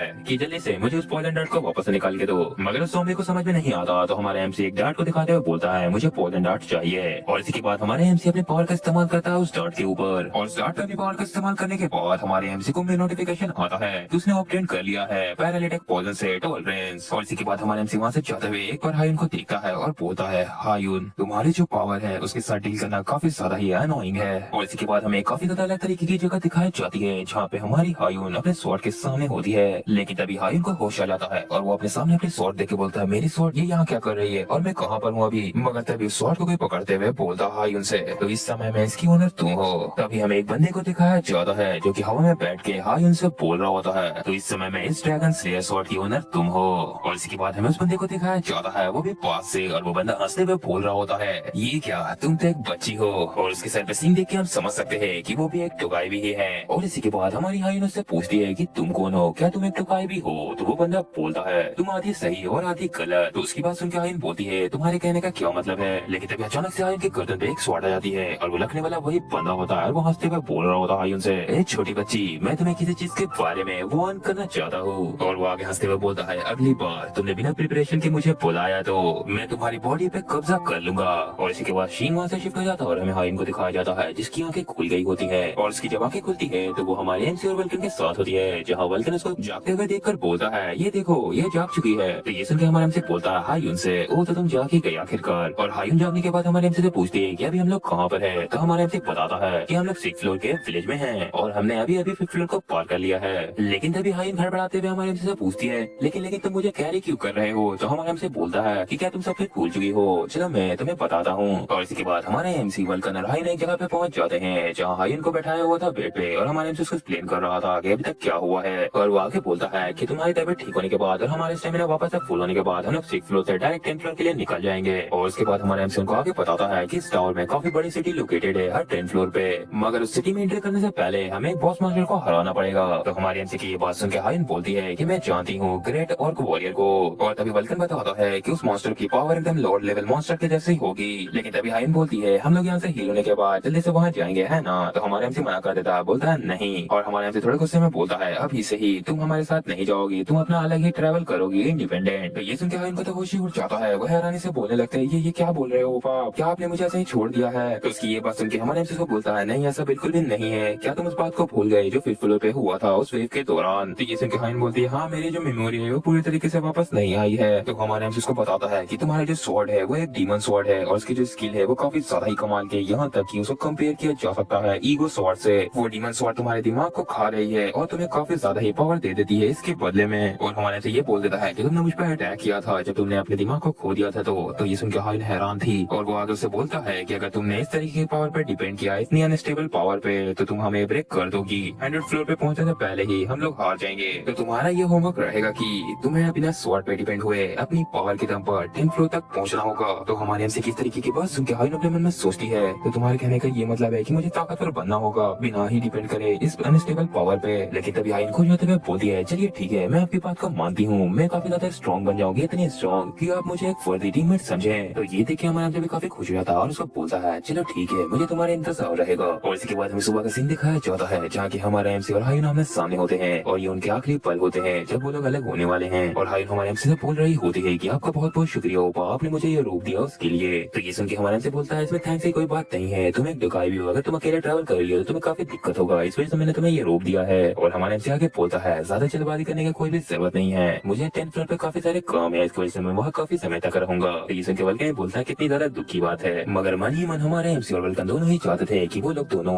वापस से हाइन से मिल सके, वो भी जल्द से जल्द। और तभी हाइन हमारे एमसी से बोलती है मैं आपके पास जल्दी पहुंच जाऊंगी ओपा। तो हमारे एमसी बोलता है मुझे भी तुम्हारा इंतजार रहेगा। और इसके बाद दोनों के रास्ते अलग अलग हो जाते हैं, हाइन एक तरफ चली जाती है और हमारा एमसी दूसरी तरफ। और इसके बाद हमें काफी लंबे टाइम स्किप के बाद दिखाया जाता है जहाँ कुछ दिन बीत चुके होते हैं, जहाँ 9th फ्लोर पे काफी सारे और मॉन्स्टर पड़े होते हैं जिनका किसी ने काफी ज्यादा बुरी तरीके से धुलाई किया होता है। और वहाँ पे हमें एक और को दिखाया जाता है जो कि घबराते हुए चिल्ला रहा होता है और उसके सामने एक बंदा होता है जो कि बोल रहा होता है तुम लोग सिर्फ साइज में ही बड़े हो, तुम लोग बिल्कुल भी अलग नहीं हो किसी गोब्लिन मॉन्स्टर से। और वो बंदा कोई और नहीं हमारा एमसी होता है जो कि काफी बदला बदला लग रहा होता है और वो काफी ज्यादा ही कूल अंदाज में बोलता है कि मेरे रास्ते से हट जाओ और उसे काफी तगड़ी लात मारता है और उस लात की वजह से वो गोब्लिन मॉन्स्टर काफी ज्यादा दूर उड़ के फेंका जाता है। तभी वल्कन वहाँ पे आते हुए हमारे एमसी से बोलता है ऐसा लगता है तुमने उसे खत्म कर दिया। तभी हमारे एमसी उसको बोलता है कि उसके सोल को एक्सट्रैक्ट करना मत भूलना, हमें उसे डीमन सोल सोल्जर बनाना है उस ऑर्क को। तभी वल्कन हमारे एमसी को बोलता है ऐसा लगता है कि वेव को क्लियर करना हमारे हमेशा का रूटीन बन चुका है डेली का। तो हमारे एमसी बोलता है तो तुम कंप्लेन क्यों कर रहे हो। तो वो बोलता है मैं कंप्लेन नहीं कर रहा, मैं तो इसको एंजॉय करता हूँ। लेकिन तभी हाइन हमारे एमसी से बोलता है मैं बिलीव नहीं कर सकता कि तुम कितने ज्यादा ही कोल्ड बनते रहते हो, तुमने आज तक भी एक बार भी हारून के बारे में मेंशन नहीं किया। तो ये सुन के हमारे एमसी बोलता है तुम क्या बकवास कर रहे हो। और वो खुश होते हुए बोलता है मैं कभी भी एक्सेप्ट नहीं करता उसे एक एलाई की तरह अगर वो इस चीज में फेल हो जाती तो, क्योंकि मैं जानता हूँ कि वो काफी ज्यादा स्ट्रॉन्ग है और वो मेरे टास्क को जरूर कंप्लीट करके हमारे पास वापस आएगी। और इसी के बाद हमारे एमसी वल्कन को बोलता है चलो हमें फोकस करना चाहिए और को लाने में, क्योंकि मैंने अभी तक 1000 को नहीं मारा है, तो तुम जाओ और उन्हें पकड़ के लाओ मेरे लिए। तो हमारे एमसी की ये बात सुन के वल्कन काफी ज्यादा भड़क जाता है, वो बोलता है मैं बिलीव नहीं कर सकता, तुम कोई भी रिस्पेक्ट नहीं करते अपने बड़े एल्डर का, क्या इस तरीके से बोला जाता है, तुम ऐसे बात करते हो, क्या तुम्हारे पास कोई पेरेंट्स नहीं थे। तो उसकी बात सुन के हमारे एमसी बोलता है हाँ मेरे पास नहीं थे तो क्या हो गया। तो हमारे एमसी की ये बात सुन के वल्कन काफी हैरान हो जाता है और उसे काफी ज्यादा बुरा लग रहा था कि उसने क्या बोल दिया। और हमारे एमसी से बताता है कि वो एक ऑर्फन में बड़ा हुआ है जहाँ वो जॉय गुनहुन जो उसका दोस्त है उसके साथ बड़ा हुआ है। तो ये सुन के वल्कन सोचता है अच्छा तो ऐसी बात है और वो हमारे एमसी के कंधे पे हाथ रखते हुए उससे बोलता है मैं जानता हूँ कि तुमने किस तरीके की चीजें सही है। और वो काफी ज्यादा अजीब सी शक्ल बना रहा होता है ये बोलते समय। तो हमारे एमसी बोलता है कि तुम इतना अजीब सा रिएक्शन क्यों दे रहे हो।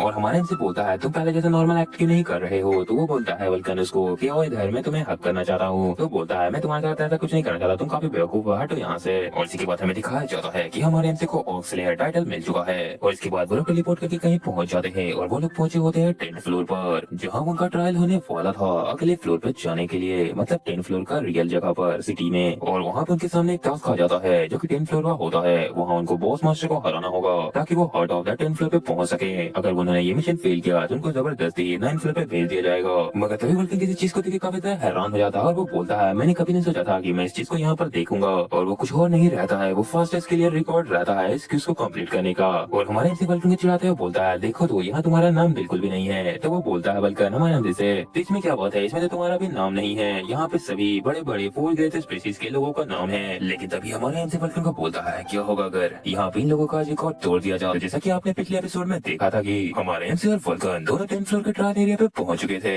जहाँ हमारे एमसी ने बोला था कि क्या हम लोग 4 ग्रेट स्पीशीज की जितने भी रिकॉर्ड है उन्हें तोड़ के एक नया रिकॉर्ड बना दें। और हमारे एमसी की ये बात सुनकर तो वल्कन भी काफी खुश होकर हंसने लगता है और बोलता है ये तो काफी ज्यादा ही अच्छी बात है। और इसी के बाद जो सिस्टम रहता है उस टेस्ट को प्रिपेयर करने लगता है, जो देख के हमारे एमसी बोलता है तो चलो ठीक है हमें भी बैटल के लिए तैयार हो जाना चाहिए। और उन लोगों के सामने 1 मिनट का टाइमर आ जाता है, जिसके बाद बहुत उन लोगों के सामने समन हो जाएगा। और इसी के बाद हमारे एमसी वल्कन को बोलता है वल्कन तुम्हें अपने डीमन सोल का इस्तेमाल करना चाहिए ताकि तुम उस बॉस को एक जगह पर रोक सको। तो वल्कन बोलता है चलो ठीक है मैं उन लोगों को समन कर देता हूँ। और इसी के बाद वो सभी डीमन सोल को समन करने लगता है। और तभी हमारे एमसी बोलता है चलो मुझे भी अब ये कर देना चाहिए। और वो अपने पावर का इस्तेमाल करता है जमीन पर और उसके चारों तरफ मैजिक सर्कल बन जाता है, जिसकी वजह से वहाँ पे एक स्फीयर समन हो जाता है। और हमारा एमसी बोलता है मैजिक स्फीयर। और तभी हमारे एमसी हंसते हुए अपने मन में सोच रहा होता है मैं तुम सभी को दिखाऊंगा एक ऑल मास्टर की पावर क्या होती है। और वो स्फीयर में एन्चेंटमेंट लगाने लगता है और उसने यहाँ तक कि जितने भी एलिमेंट होते हैं नेचर में उन सबकी एनर्जी लगा दी थी। और वो उसमें इतनी एन्चेंटमेंट लगाने के बाद भी नहीं रुकता, वो बोलता है अभी तो कुछ बाकी है। और वो अपनी डिमोनिक एनर्जी का इस्तेमाल करता है और उसके साथ भी एन्चेंटमेंट कर देता है उस स्फीयर में। और इतने सारे एन्चेंटमेंट के बाद वो स्फीयर काफी ज्यादा ही पावरफुल हो गया था। और हमें डीमन सोल्जर की आर्मी उनके ऊपर काफी बड़ा स्फीयर और हमारे एमसी वल्कन साथ में दिखाए जाते हैं। और इसके बाद तभी टेस्ट स्टार्ट हो जाता है और उनके सामने टाइमर आ जाता है 3 सेकंड का। और टाइमर के खत्म होने के साथ ही वहाँ पे एक मॉन्स्टर समन हो जाता है जो कि काफी बड़ा और ताकतवर लग रहा था। और इस मॉन्स्टर को वहाँ पे समन होते हुए देखिए वल्कन अपने डीमन सोल्जर को उसके पास भेज देता है उसको पकड़ने के लिए। और उन डीमन सोल्जर को देखे तो वो मॉन्स्टर भी काफी हैरान हो जाता है। और उसी वक्त हमारा एमसी भी अपने स्फीयर को उसके ऊपर छोड़ देता है, जिसे देख के वो मॉन्स्टर अपने हाथ से उस स्फीयर को रोकने की कोशिश करता है। मगर उसके हाथ के साथ उसका मुंडी वो भी उड़ जाता है उस स्फीयर के अटैक की वजह से।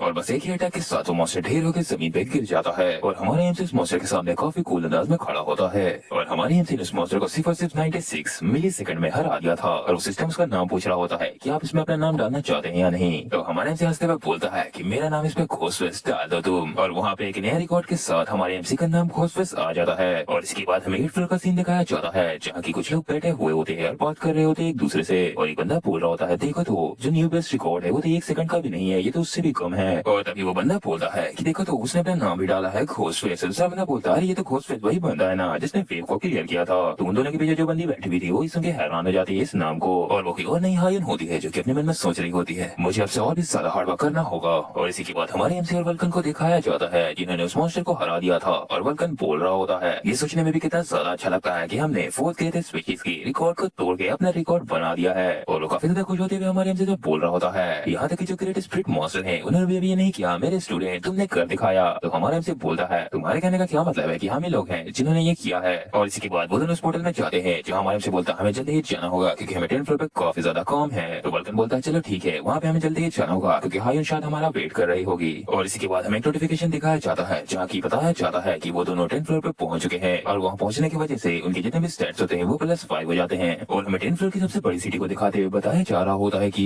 ये सबसे पहली और सबसे बड़ी सिटी है जो क्लाइंबर सबसे पहले विजिट करते हैं। और ये एक ऐसी जगह है जहाँ से पोर्टल वापस अर्थ को जाता है। तो इसी वजह से वो लोग जो टावर को आगे नहीं चढ़ना चाहते वो यहाँ पे रुककर अर्थ पे वापस जा सकते हैं। और इसी के बाद हमारे एमसी एजिलिटी पोशन को खरीदते हुए बोल रहा होता है कि मैंने अपने जितने भी लूट्स थे उनको बेच दिया है ताकि मेरे पास कुछ पैसे आ जाए और मैं एजिलिटी पोशन को खरीद सकूं। लेकिन तभी वल्कन हमारे एमसी से बोलता है आज तो ऑक्शन होने वाला है ना मगर फिर भी मार्केट प्लेस में इतना ज्यादा भीड़ क्यों है। तो हमारे एमसी को बताता है कि हाँ यहाँ ऐसा ही होता है क्योंकि वो लोग जो यहाँ रहते हैं और ऑर्डिनरी लाइफ जीना चाहते हैं वो तो यही रहते हैं ना, तो वो सब चीज नहीं खरीद सकते ऑप्शन से। और हमारे एमसी स्वेटिंग मशीन से सारा सामान खरीदने के बाद वहाँ से निकल जाता है जहाँ एक फूड सेलर उसको बोल रहा होता है हमारे पास काफी अच्छे अच्छे गोल्ड लीच के फ्रूट्स हैं आपको लेना है जल्दी इधर आइए। और इसी तरीके से जब हमारे एमसी वेपन शॉप के पास से गुजरता है तो वहाँ का जो मैनेजर रहता है उसको बोलता है मिस्टर सुनो क्या तुम्हें हमारे गोल्ड लीच वर्कशॉप के वेपन नहीं चाहिए। और इसी तरीके से वो आखिर में एक होटल के पास चला है जहाँ की जो मैनेजर रहती है वो बोलती है कि आइए यहाँ गोल्ड लीच होटल में आपका स्वागत है। तो इतनी बार गोल्ड लीच का नाम सुन के वल्कन परेशान हो जाता है और वो हमारे एमसी को बोलता है कि आखिर में ये क्या है गोल्ड लीच। तो हमारे एमसी उसको बताता है अच्छा मुझे ऐसा लगता है कि तुम्हें इसके बारे में नहीं मालूम मैं तुम्हें बताता हूँ। और वो उसे बताता है कि गोल्ड लीच की जो कंपनी है वो सबसे ज्यादा बड़ी कंपनी है इस टावर में और वो काफी ज्यादा पुरानी है। लेकिन तभी वल्कन सवाल पूछते हुए बोलता है, लेकिन ये गोल्ड लीच क्या है? तो हमारा एमसी उसको आगे बताता है कि ये किसी का नाम है, दुनिया का सबसे ज्यादा अमीर, इस टावर पे जितना भी है सबसे ज्यादा अमीर बंदे का नाम है गोल्ड लीच। और किसी को भी उसके असली नाम के बारे में बिल्कुल भी नहीं पता है, यहाँ तक कि उसके पास इतना पैसा है, इतना ज्यादा गोल्ड है जिसको तुम इमेजिन भी नहीं कर सकते। और यहाँ तक कि लोग ये भी बोलते हैं कि जितनी भी चीजें हैं जो टावर में सर्कुलेट होते हैं वो एक ना एक बार उसके हाथ से जरूर पास डाउन होते हैं। और इसी के बाद ये बात खत्म हो जाती है और वल्कन हमारे एमसी से पूछता है, तो तुमने कहा था ना कि तुम्हें कुछ काम है इस टावर पे, तो वो बिजनेस क्या है? तो हमारे एमसी बोलता है, मुझे एक स्पॉन्सर चाहिए अपने लिए। तो ये सुन के वल्कन हैरानी से हमारे एमसी से पूछता है, तुम किससे चाहते हो कि वो तुम्हें स्पॉन्सर करे? तो हमारे एमसी को गोल्ड लीच के लोगो दिखाते हुए बोलता है, तुम वहाँ देख रहे हो ना, वही लोग हैं जो हमें स्पॉन्सर करेंगे।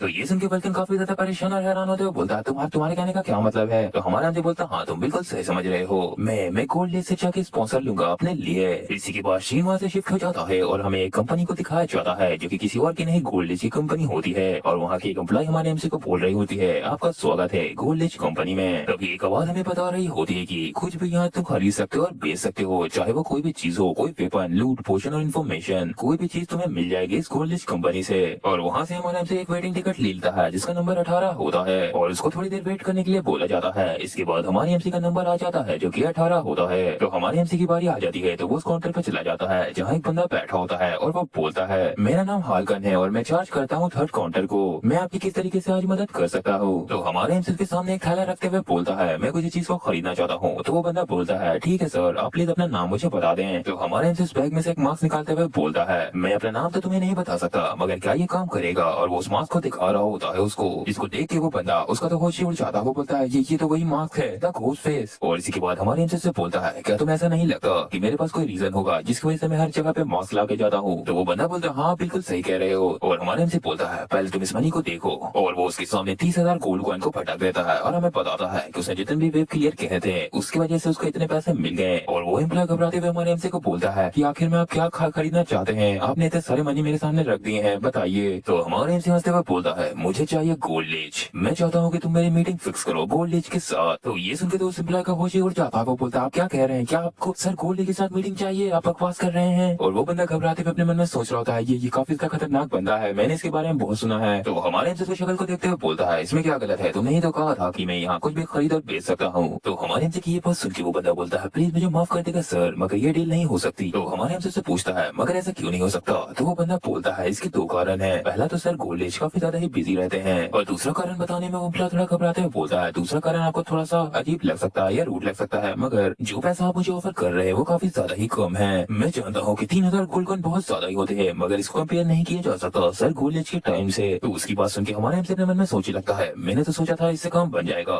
लगता है मुझे कोई और तरीका सोचना पड़ेगा। और वो बंदा हमारे एमसी से बोल रहा होता है, मुझे माफ कर दीजिएगा सर, मगर आपको अब यहाँ से चले जाना चाहिए। मगर उसकी बात पूरी होने से पहले ही हमारे एमसी को बोलता है, मुझे तुम्हें कितना पैसा देना पड़ेगा ताकि तुम मुझे यहाँ के मैनेजर से मिलवा सको। और उसके बाद हमारे एमसी को दिखाया जाता है जो कि कहीं पे जा रहा होता है और वल्कन उसको बोल रहा होता है कि तुम तो काफी ज्यादा ही अजीब आदमी हो, तुमने किसी भी रैंडम एम्प्लॉय से कंपनी के हेड के बारे में कैसे पूछ लिया? और तुम उसको अगर मीटिंग करवाने के लिए बोलोगे कंपनी के हेड से तो उसमें वो क्या कर पाएगा? तो हमारे एमसी उसकी बात सुन के उसको बोलता है, तुम्हारे पास कोई सच्चा आइडिया था जिसकी मदद से मैं गोल्ड लीच से मिल सकूं? और अगर तुम्हारे पास उसका आइडिया है तो तुम मुझे बता सकते हो, मैं तुम्हारे आइडिया को जरूर मानूंगा। तो ये बात सुन के वल्कन का तो पूरा मुंह ही बन जाता है क्योंकि उस पर कोई भी आइडिया नहीं होता है। और इसी के बाद वो दोनों उस मैनेजर के ऑफिस के बाहर आ जाते हैं और हमारे एमसी उस दरवाजे पे नॉक करते हुए बोलता है, मैं हूँ घोस्ट फेस। तो अंदर से आवाज आती है कि अंदर आ जाओ। और इसी के बाद हमारे एमसी दरवाजा खोल के अंदर आ जाता है जिसके सामने एक बंदा बैठा हुआ होता है और वो बंदा हमारे एमसी को बताता है कि वो गोल्ड लीच की कंपनी का 10th फ्लोर का ब्रांच मैनेजर है, उसका नाम पपेट है। मुझे तुमसे मिलकर काफी ज्यादा अच्छा लगा, मैंने तुम्हारे बारे में काफी कुछ सुना है। और वो मैनेजर आगे बोलता है, मैंने सुना कि तुम्हें गोल्ड लीच से मिलना है। तो ये सुन के हमारे एमसी बोलता है, हाँ मुझे मिलना तो था लेकिन ऐसा लगता है वो यहाँ पे नहीं है। तो हमारे एमसी की ये बात सुन के मैनेजर आगे बोलता है, मुझे माफ कर देना लेकिन जितना तुमने पैसा दिया था वो काफी ज्यादा ही कम था। तो हमारा एमसी बोलता है, तो इसके बारे में क्या ख्याल है तुम्हारा? पहले तुम उसे बुला दो, मैं जरूर से चाहता हूँ कि वो मेरे स्पॉन्सर जरूर से बनेगा। तो हमारे एमसी की बात सुन के वो मैनेजर भी परेशान होते हुए बोलता है, तुम सच में काफी ज्यादा एरोगेंट हो, तुमने अपने एरोगेंस पे बेट लगाना चालू कर दिया है। और वो हमारे एमसी की ओर बढ़ते हुए उसको बोलता है, मैंने तुम्हारे बारे में काफी कुछ सुना था मगर मुझे ये बिल्कुल भी पसंद नहीं आया कि तुम हमारे सर के बारे में इतना कैजुअली बोल रहे हो। तभी वो बंदा के लिए थ्रेड लाइक पावर का इस्तेमाल करने लगा है और उसकी मदद से हमारे एमसी के चारों तरफ अपने थ्रेड से उसे लपेट लेता है।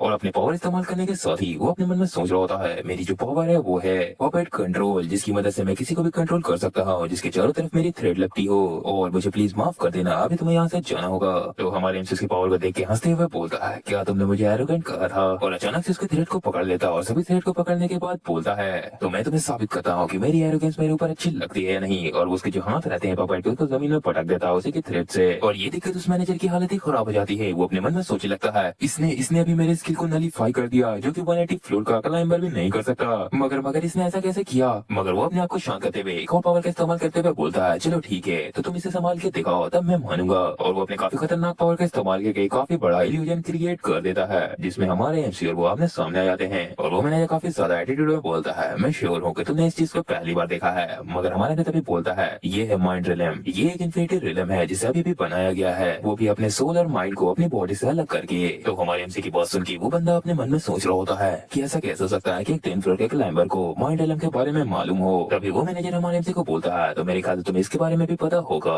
कि जो लॉ है रियलिटी के वो यहाँ अप्लाई नहीं होते। ये एक ऐसा डायमेंशन है जहाँ तुम्हें अपने स्ट्रेंथ से ज्यादा अपने सोल की पावर का इस्तेमाल करना होता है फाइट में। और वो मैनेजर अपने पपेट पावर का इस्तेमाल करते हुए बोलता है अगर तुम मुझसे जीत गए इस फाइट में तो मैं जरूर से ट्राई करूंगा तुम्हारी मीटिंग सर गोल्ड के साथ सेट करने की। और वो अपने थ्रेड से हमारे एमसी को पकड़ लेता है। मगर तभी हमारा एमसी हंसते हुए बोलता है अगर तुम बात कर रहे हो एक्सपीरियंस और सोल पावर की तो तुम मेरे सामने कुछ भी नहीं हो उस मामले में। और हमारा एमसी उस थ्रेड में लटके हुए बोलता है कि अभी भी तुम्हारे वेयर हो अपने पावर से, और उस स्ट्रिंग को तोड़ देता है और वहाँ से नीचे उतरते हुए बोलता है तुम्हारे ट्रेड्स या पावर मेरे सामने कुछ भी नहीं है, वो मुझ पर काम नहीं करेंगे। तो हमारे एमसी को ऐसा करते हुए देख के वो बंदा अपने मन में सोच रहा होता है कि एक टेक्फोर का क्राइम ऐसा कैसे कर सकता है, उसको मेरी पावर के बारे में कैसे मालूम है। और यहाँ तक कि ये बंदा मेंटल पावर को प्रोसेस करता वो भी 100 फ्लोर के क्लाइंबर के जितना नहीं, यहाँ तक कि 200 फ्लोर के क्लाइंबर जितना। तभी वो बंदा चुटकी बजाते हुए बोलता है चलो ठीक है मैं मान लेता हूँ कि तुम काफी ज्यादा ही पावरफुल हो। और उसकी चुटकी बजाते ही वहाँ पे जितना पानी था वो इधर उधर होने लगता है।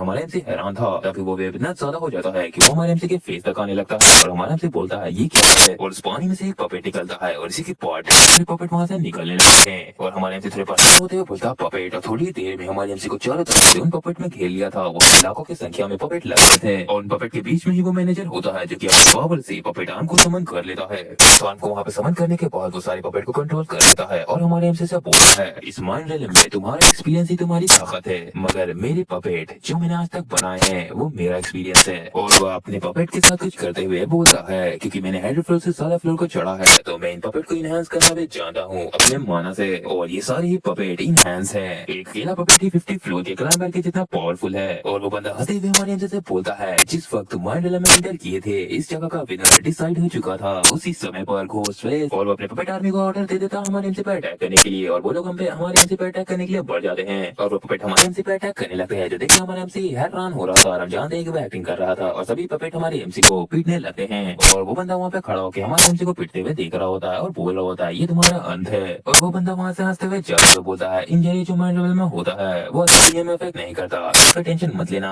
और उसके पीछे काफी बड़ा धमाका होता है जहाँ उसके पपेट यहाँ वहाँ उड़ के भगा रहे होते हैं। और वो बंदा हैरान हो गया था और बोलता है कि यहाँ पे क्या गड़बड़ है, ये किस तरीके का मैजिक इस्तेमाल कर रहा है। और तभी अचानक से उस पानी के अंदर से एक लीच समन होने लगता है जो कि काफी खतरनाक दिख रहा होता है। और लीच को वहाँ देख के बंदा काफी ज्यादा घबरा जाता है और वो अपने मन में सोच रहा होता है एक लीच में ये यहाँ क्या कर रहा है, ये तो 100 फ्लोर का बॉस मास्टर है। और उस बंदे के सामने ही उसका जितना भी पपेट होता है वो पानी में डूब रहा होता है। तब एक आवाज आती है जो कि बोल रहा होता है ये तुम्हारे लिए उतना भी आसान नहीं होगा जितना तुमने सोचा था। इसके बावजूद कि ये एक माइंड है तुम्हें एक मरे हुए पर्सन के दिमाग को कंट्रोल करने में काफी ज्यादा टाइम लग जाएगा। और हमारे एमसी बंदे को डराते हुए बोलता है क्या तुमने क्या कहा था एक पपेट आर्मी, मैं तुम्हें दिखाता हूँ असली आर्मी क्या होती है। तो चलो मैं स्टार्ट करता हूँ, ये तुम्हारे लिए काफी ज्यादा अच्छी अपॉर्चुनिटी होगी तो इसे ध्यान से देखना। और वो वहाँ काफी बड़ी आर्मी को समन करते हुए बोलता है इसे कहते हैं एक असली आर्मी। और वो उसी मैनेजर की बात को दोहराते हुए बोलता है जब से हमने इस माइंड रिलम में इंटर किया है तब से जो विनर था वो पहले ही डिसाइड हो चुका था और वो कमजोर पपेट वही है तुम्हारे हार का रीजन। वो बंदा काफी ज्यादा ही डर रहा होता है और वो बंदा उन सभी मॉन्स्टर को देखते हुए अपने मन में सोच रहा होता है ये तो लीच है जो कि काफी ज्यादा खतरनाक बॉस मॉन्स्टर है और यहाँ पे जितने भी मॉन्स्टर है उनमें से मॉन्स्टर का तो मैं नाम भी नहीं जानता। अब कोई मुझसे ये मत कह देना कि ये सारे मॉन्स्टर 100 फ्लोर से ज्यादा हाई लेवल मॉन्स्टर हैं।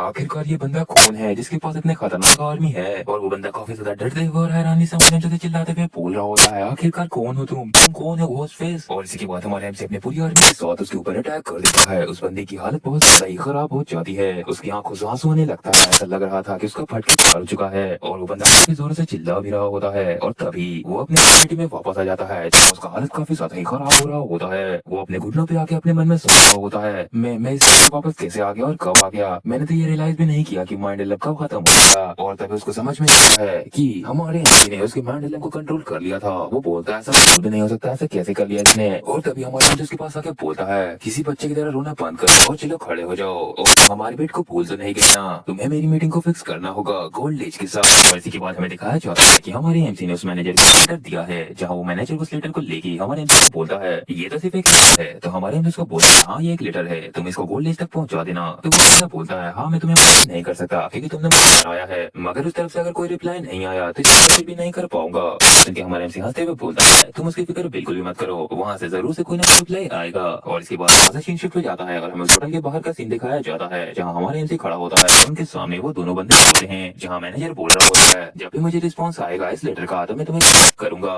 तो हमारे एमसी बोलता है चलो ठीक है। और इसी के बाद हमारे एमसी वहाँ से चला जाता है, जहाँ वो दोनों उनको बोल रहे होते हैं आप अच्छे से पहुंच जाइएगा। और इसके बाद हमारे एमसी और वल्कन जाते हुए बात कर रहे होते हैं, जहाँ की वल्कन हमारे एमसी को बोल रहा होता है रात होने का टाइम हो गया है, देखो सूरज डूब रहा है, क्या अब हमें होटल पे जाके रेस्ट करना चाहिए। तो ये सुन के हमारे एमसी बोलता है तुम क्या बात कर रहे हो, अभी तो हमें एक और जगह पे जाना है, वहाँ भी हमें काम है। तो ये सुनकर वल्कन बोलता है तुम क्या बोल रहे हो, क्या अभी हमें कहीं और भी जाना है। तो हमारे एमसी हंसते हुए बोलता है ये कुछ ज्यादा इनसफिशिएंट नहीं है, सिर्फ बैठे रहना कॉलेज का इंतजार करना, इस तरीके से तो हम सिर्फ टाइम पर बात करेंगे। अभी काफी ज्यादा रिस्पॉन्सिबिलिटी निभाना है एज अ गिल्ड मेंबर। और वो लोग व्हाइट सैलो गिल्ड में पहुंच जाते हैं, जहाँ हमें दो फीमेल को दिखाया जाता है, जिसमें एक बोल रही होती है अपने दोस्त से कि तुम आज तक कितना क्लाइम कर चुकी हो। तो दोस्त बोलती है मैं 57 तक चढ़ी हूँ। तो ये सुन के वो लड़की बोलती है ऐसा है कि मुझे काफी सारे न्यू इक्विपमेंट लेना है इस महीने के आखिर तक, मगर मैं ले नहीं पा रही। तो उसकी दोस्त बोलती है पहले खाना खत्म करो उसके बाद तुम स्टार को कलेक्ट कर लेना। तो वो लड़की को क्या बोलती है बट हमें अंडरस्टिमेट क्यों कर लिया गया, हमें स्टोर पे आके क्यों बैठा दिया गया में, यहाँ कौन वो बेवकूफ बंदा होगा जो आएगा इस समय पर। और उसकी बहुत पूरे साथ ही हमारे एमसी वहाँ पे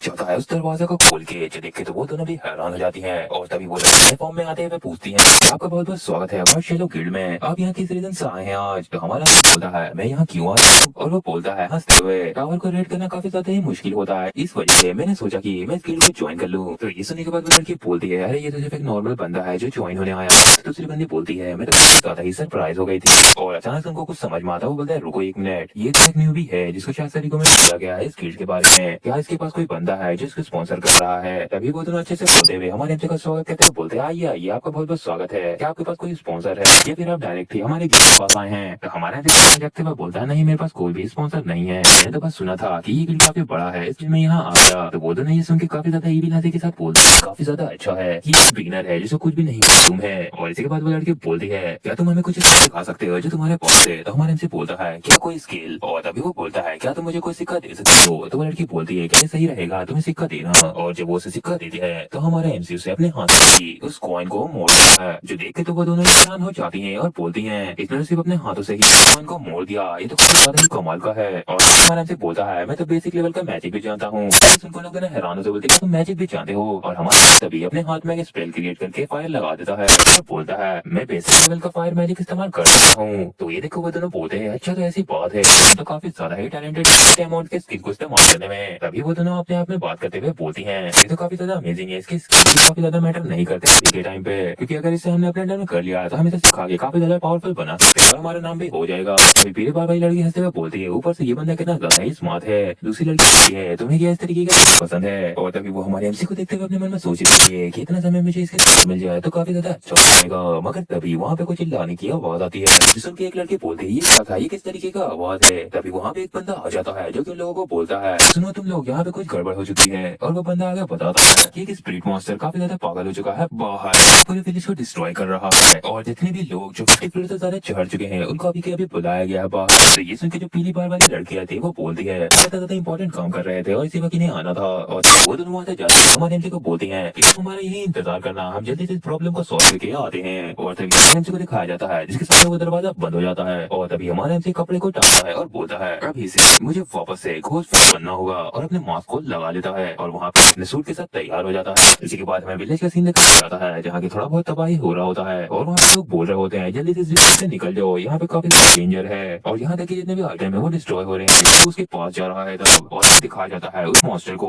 और वो लोग बोल रहे होते हैं कि हमारे ऊपर अटैक मत करो प्लीज, तुम काफी खतरनाक हो। और हमें दिखाया जाता है कि वो स्पिरिट मॉन्स्टर कोई और नहीं हमारा वर्कन होता है जो कि काफी खराब एक्टिंग कर रहा होता है मॉन्स्टर बनने की। और देख के जो गिल्ड वाले रहते हैं वो भी बोलते हैं ये तो काफी ज्यादा ही ऑकवर्ड लग रहा है। तो वर्कन अपने मन में सोचता है हाँ ये मेरे लिए ऑकवर्ड ही है, उस कमीने ने मुझे ऐसा करने के लिए क्यों ही कहा, मैंने सालों से कोई भी एक्टिंग नहीं किया है तो मैं अब कैसे कर पाऊंगा। और वो काफी ज्यादा ही ऑकवर्ड फील कर रहा होता है अंदर ही अंदर, हमारे एमसी को गलत बोल रहा होता है क्योंकि उसने उससे ऐसा करने के लिए कहा था। और वो बोलता है मैं तुम्हें बिल्कुल भी नहीं माफ करूंगा, चाचे नहीं हो। इसी के बाद हमारे एमसी को दिखाया जाता है जो किसी की पिटाई कर रहा होता है और उसने उसे काफी ज्यादा खतरनाक लात मारी होती है, जिसकी वजह से वो बंदा काफी दूर गिरा होता है। और हमारे एमसी जगह पे खड़ा होकर बोल रहा होता है कि वो जगह पे नहीं है, मैं सोच रहा हूँ वो कहाँ होगी। तभी उस जगह से एक और बंदा निकलता है और बोलता है यहाँ पे इतना आवाज क्यों हो रहा है, यहाँ क्या चल रहा है। तभी वो बंदा हमारे एमसी को देख के घबरा जाता है और बोलता है तुम कौन हो यहाँ पर, तुम यहाँ क्या कर रहे हो, तुम यहाँ कैसे कूद गए। तो हमारे एमसी तभी उसका गर्दन को पकड़ देता है और उसको धमकाते हुए बोलता है यहाँ काफी सारी किताबें हैं मगर मुझे वो किताब चाहिए, तुम्हें जिसके बारे में मालूम होना चाहिए। मैं उस चीज के बारे में खोज रहा हूँ जिसमें सारे गिल्ड जो कि एफिलिएटेड हैं होली किंगडम में। मुझे इस गिल्ड के अलावा सभी गिल्ड का लिस्ट चाहिए और उसका एग्जैक्ट लोकेशन, और मुझे ये इसलिए चाहिए कि मैं उन सभी को डिस्ट्रॉय कर दूंगा। तो वो बंदा घबराते हुए बोलता है तुम क्या नहीं चाहते, तुम ये सब करके बच नहीं सकते, तुमने 9 स्टार को अपने एनिमी बनाने की कोशिश की, तुम बिल्कुल भी नहीं बचोगे। तो हमारा एमसी बोलता है अपनी बात के लिए बहुत बहुत शुक्रिया, मगर इस समय तुम्हें किसी और चीज के बारे में सोचना चाहिए। और उसे गले को जोर से दबाते हुए बोलता है अगर तुमने मुझे अभी इन्फॉर्मेशन नहीं दी तो तुम्हारे साथ अच्छा नहीं होगा और तुम मरने के लिए तैयार हो जाना। तभी वो बंदा एक जगह इशारा करते हुए बोलता है उस डेस्क पर सारा इन्फॉर्मेशन उस डेस्क पे रखा हुआ है और हमें दिखता है कि उस डेस्क पे काफी सारे पेपर रखे हुए हैं। और तभी हमारे एमसी डेस्क की तरफ देखता है और उसको बोलता है तुम्हारा बहुत बहुत शुक्रिया मेरे टाइम को नाबर्बाद करके। और इसके बाद हमारे एमसी उसको जमीन में पटक देता है, तरफ चला जाता है और उन पेपर पे हाथ रखे उसको उठाता है और देखता है इसमें सारे गिल्ड की इन्फॉर्मेशन होते हैं। और वो अपने मन में सोच रहा होता है फिलॉन सिबलिंग तो ये सब बंदे हैं जो तुम्हारे हाथ और पाँव हैं, तुम बस इंतजार करना स्कैनर कारमैन, मैं एक एक करके इन सभी को काट डालूंगा और अपने पैरों के नीचे दबा दूंगा। और उसके बाद वो उस चीज को जलाकर उस पेपर को वहाँ फेंक देता है और जाते हुए बोलता है मैं धीरे धीरे तुम्हें पूरी तरीके से डिस्ट्रॉय कर दूंगा। और वो उस पूरे जगह में आग लगा देता है और बोलता है पहले और तुम्हारे बाद। इसके बाद शीन वहाँ से शिफ्ट हो जाता है और हमें एक जगह को दिखाया जाता है जहाँ की वही बंदा होता है गोल्डी जो कि अपना काम कर रहा होता है। तभी वो देखता है कि उसकी रिपोर्ट आई है 10 फ्लोर के ब्रांच से जो कि पपेट ने भेजा था। तभी उस बंदे के कागज के ढेर में से एक लिफाफा गिर जाता है और लेटर रहता है जो हमारे एमसी ने दिया था, जिसे देख के वो बंदा थोड़ा हैरानी से उसको देखता है और उस लेटर को उठा के बोलता है तो एक लेटर है। और वो बोलता है इसका क्या रीजन है कि उन्होंने इस लेटर को इतना ज्यादा अलग भेजा है इस रिपोर्ट के अलावा। तभी वो बंदा उस लेटर को निकाल के पढ़ने लगता है और वो काफी ज्यादा हैरानी से बोलता है क्या घोस्ट फेस, इसको इसको इसके बारे में कैसे पता, इस घोस्ट फेस। और वो काफी ज्यादा हैरान हो रहा होता है। और इसी के बाद हमें उसको दिखाया जाता है जो कि पूरा डिस्ट्रॉय हो चुका था और जितने भी बंदे होते हैं वहाँ से जा रहे होते हैं और बोल रहे होते हैं जिन लोगों ने भी इस आग को देखा वो सभी मारे गए। और इसके बाद हमें एक बंदे को दिखाया जाता है जो कि बोल रहा है यहाँ पे कोई भी सस्पेक्ट नहीं बचा जिसने उसको देखा हो। और हमें बताया जाता है कि वो वाइट शैलो गिल्ड का बैक होलो ही होता है। और हमें उन दोनों लड़कियों को दिखाया जाता है जो कि उसके सामने खड़ी होती है, तुम लोगों ने क्या देखा और क्या सुना है यहाँ पर। तो वो लड़की बताती है कि हमने कुछ भी नहीं सुना और मैं बस एक पतले दुबले आदमी को अपने सामने देख रही हूँ। और वो बोलती है कि ये काफी ज्यादा हैंडसम इसका नोज है। तो दूसरी वाली बोलती है ये तो काफी ज्यादा अगली मैन है। तभी उन दोनों को समझ में आ जाता है कि ये हमारे एमसी का एक मैजिक है, हेलुसिनेशन मैजिक। और हमारे एमसी को दिखाया जाता है जो कि वहाँ से निकल जाता है। और इसके बाद सीन शिफ्ट हो जाता है और सुबह का सीन दिखाया जाता है जहाँ की हमारे एमसी अपने होटल में होता है और वहीं पे वल्कन आकर उसको बोलता है मैं वापस आ चुका हूँ। तो हमारे एमसी उसको बोलता है तुमने काफी अच्छा काम किया वल्कन। और इसके बाद हमारे एमसी को बोलता है तुमने काफी ज्यादा अच्छी एक्टिंग की है घोस्ट बन के सबको डराने की। तो वो बंदा बोलता है क्या तुम मेरा मजाक उड़ा रहे हो अभी। और वल्कन आगे बोलता है तुम्हारे काम का क्या हो गया, क्या तुमने उसको अच्छे से किया, वो भी बिना पकड़ा है। तो हमारे एमसी बोलता है हाँ मैंने ऐसा किया क्योंकि मैंने अपने मैजिक का इस्तेमाल किया और सबको धोखा दे दिया। किसी को भी मेरा असली फेस याद नहीं है, सबको मेरा किसी अलग तरीके का ही चेहरा याद है। लेकिन तभी वल्कन हमारे एमसी से पूछ लेता है तो तुम वापस ऐसे ही क्यों आ गए, तुम कोई भी इन्फॉर्मेशन लिए बिना वापस कैसे आ सकते हो उस गिल्ड से। तो हमारे एमसी अपने सर पे इशारा करते हुए बोलता है मुझे जितना भी चीज जाना था वो मेरे पास है, वो भी मेरे दिमाग में। तो वल्कन हमारे एमसी का तारीफ करते हुए बोलता है सही में तुम तो काफी ज्यादा ही बेस्ट हो। मगर तभी उन दोनों को गिल्ड से टकटकाने की आवाज आती है जो देखिए वल्कन बोलता है क्या तुमने किसी सर्विस से कुछ मंगवाया था। तो हमारे एमसी बोलता है ऐसा तो बिल्कुल भी नहीं है, मैंने कुछ भी नहीं मंगवाया। और तभी वल्कन दरवाजे के पास जाता है और हमारे एमसी भी अपना मास्क लगा तैयार हो जाता है। और हमारे एमसी वल्कन को बोलता है मैं दरवाजा को खोलूंगा 3 तक गिनने के बाद तो तैयार रहना। और वो गिनती करने लगता है और दरवाजा खोलता और 3 बोलते के साथ ही वल्कन अपनी पावर का इस्तेमाल कर देता है उस डोर पे जो भी सामने हो उसको पकड़ लेता है अपने वेब से। और वो अपने वेब से एक बंदे को पकड़ लेता है जो कि कोई और नहीं रहता, एक एम्प्लॉय रहता है। और हमारे एमसी एम्प्लॉय को पहचान लेता है और बोलता है तुम तो वही बंदे हो ना गोल्ड लीच के बंदे जो कि स्टोर में काम करता है। तो वो बंदा बोलता है हाँ मैं ही हूँ, मेरा नाम हाल शियोन है, घोस्ट फेस नहीं सर आप हमारे गेस्ट हैं। और वो आगे बताता है कि सर पपेट ने मुझे यहाँ भेजा है ताकि मैं आपको बता सकूं कि गोल्ड सर 10th फ्लोर पे आ चुके हैं। और इसी के बाद हमारे एमसी और वो एम्प्लॉय उस जगह पे पहुंच जाता है जिसके सामने काफी सारे गोल्डन सोल्जर रहते हैं। और हमारे एमसी वहाँ पहुंचने के बाद बोलता है ये क्या गोल्ड एज कहाँ पर है। तभी किसी की आवाज आती है जो कि हमारे एमसी से बोल रहा होता है मैं नहीं जानता कि तुमने इतना अच्छा लिखना कहाँ सीखा लेटर में। और वहाँ से वो बंदा आते हुए बोलता है मगर मैं तुम्हारे एरोगेंस को नहीं माफ कर सकता और तुम्हारे अंदर काफी ज्यादा ही हिम्मत है कि तुम अपने फेस को छुपा के यहाँ पर आ चुके हो, मगर तुम्हें काफी ज्यादा ही प्राइस चुकानी पड़ेगी पड़ेगा इस चीज का। और वो बंदा काफी गुस्से में लग रहा होता है और वो बंदा बोलता है जिस चीज के बारे में तुम्हें मालूम है अगर वो किसी को मालूम हो जाए तो उसे जिंदा रहने का कोई भी हक नहीं इस टावर में। तो हमारे एमसी को देख के मुस्कुराते हुए अपने मन में सोच रहा होता है काफी ज्यादा समय हो गया गोल्ड लीच को देखे हुए। और इसके बाद गोल्ड लीच वहाँ से जाते हुए अपने सोल्जर को बोलता है इस बंदे को मेरे रूम में भेज दो, इसे थोड़ा सबक सिखाने का जरूरत है। तो उसकी बात सुनकर उसके सोल्जर बोलते हैं ठीक है सर, गोल्ड लीच हमें अभी लाते हैं। और वो सारे सोल्जर्स को घेर लेते हैं हमारे एमसी को। ये देख के वो सर्वर में थोड़ा घबरा जाता है मगर हमारे एमसी अपने पावर का इस्तेमाल करते हुए बोलता है कि तुम लोगों को मुझसे फाइट करना है ऐसा है ना। तभी उन सोल्जर में से एक बंदा सभी को ऑर्डर देते हुए बोलता है सबको लाइन में रहो और बैटल की तरह तैयार हो जाओ, हमें इस पर जल्दी से अटैक करना है और इसे पकड़ना है। मगर तभी उस बंदे के मुंह पे काफी ज्यादा ही जोर से मुक्का पड़ता है और हमारे एमसी बोलता है तुम्हें अपनी स्ट्रेटेजी को इतने जोर से नहीं बोलना चाहिए और उसको जमीन में पटक देता है। तो ये देखो वहाँ पे जितने भी बंदे थे वो बोलने लगते हैं कैप्टन आप ठीक हो ना। हमारे एमसी गोल्ड लीच के होटल में पहुंच चुका था जहाँ की काफी सारे सोल्जर से उसकी फाइट स्टार्ट हो गई थी, जहाँ हमारे एमसी ने उनके कैप्टन को एक ही घूंसे में सुला दिया था। और वो गोल्ड लीच की ओर देखते हुए अपने रास्ते में जितने भी सोल्जर होते हैं उनको एक ही अटैक में खत्म करते हुए उसकी ओर बढ़ जाता है और वो बोल रहा होता है कि अब तुम्हारी बारी है गोल्ड लीच। जहाँ गोल्ड लीच एक जगह जा रहा होता है और तभी हमारा एमसी गोल्ड लीच पे अपने स्फीयर से अटैक करते हुए बोलता है कि अब तुम मेरे अपोनेंट बनने की हिम्मत नहीं कर सकते। तभी गोल्ड लीच भी हमारे एमसी को पीछे घूमकर देखता है और अपने पावर का इस्तेमाल करता है और उसकी पावर की वजह से वहाँ पे काफी सारे गोल्डन सिक्के आ जाते हैं और जो गोल्ड लीच रहता है वो वहाँ पे गोल्डन सिक्के का सुनामी ला देता है। और उसकी पावर को देख के हमारा एमसी सोचता है ये है गोल्डन पावर और तभी हमारे एमसी अपने शील्ड से उसके अटैक से बचता है। तभी जो गोल्ड लीच रहता है वो काफी एटीट्यूड में वहाँ पे खड़ा होता है जिसे देखते हुए हमारे एमसी सोच रहा होता है कि गोल्डन पावर ये एक ऐसी पावर है जो इसे गोल्ड कंज्यूम करने के बाद मिलती है और वो उन गोल्ड को कंज्यूम करके उन्हें अपने माना की तरह इस्तेमाल कर सकता है। और हमारे एमसी को काफी दिक्कत हो रही होती है उसके अटैक को रोकने हुए और हमारा एमसी पीछे की सट्टे में बोलता है तो बस तुम इतना ही कर सकते हो गोल्ड लीच। तो ये सुनकर गोल्ड लीच वापस से हमारे एमसी पे अटैक करते हुए बोलता है मैं इससे ज्यादा कर सकता हूँ और वो काफी सारे स्फीयर जैसे पावर का इस्तेमाल करके हमारे एमसी पे अटैक कर देता है जो देख के हमारे एमसी भी हैरान हो जाता है। और हमारे एमसी बोल रहा होता है कि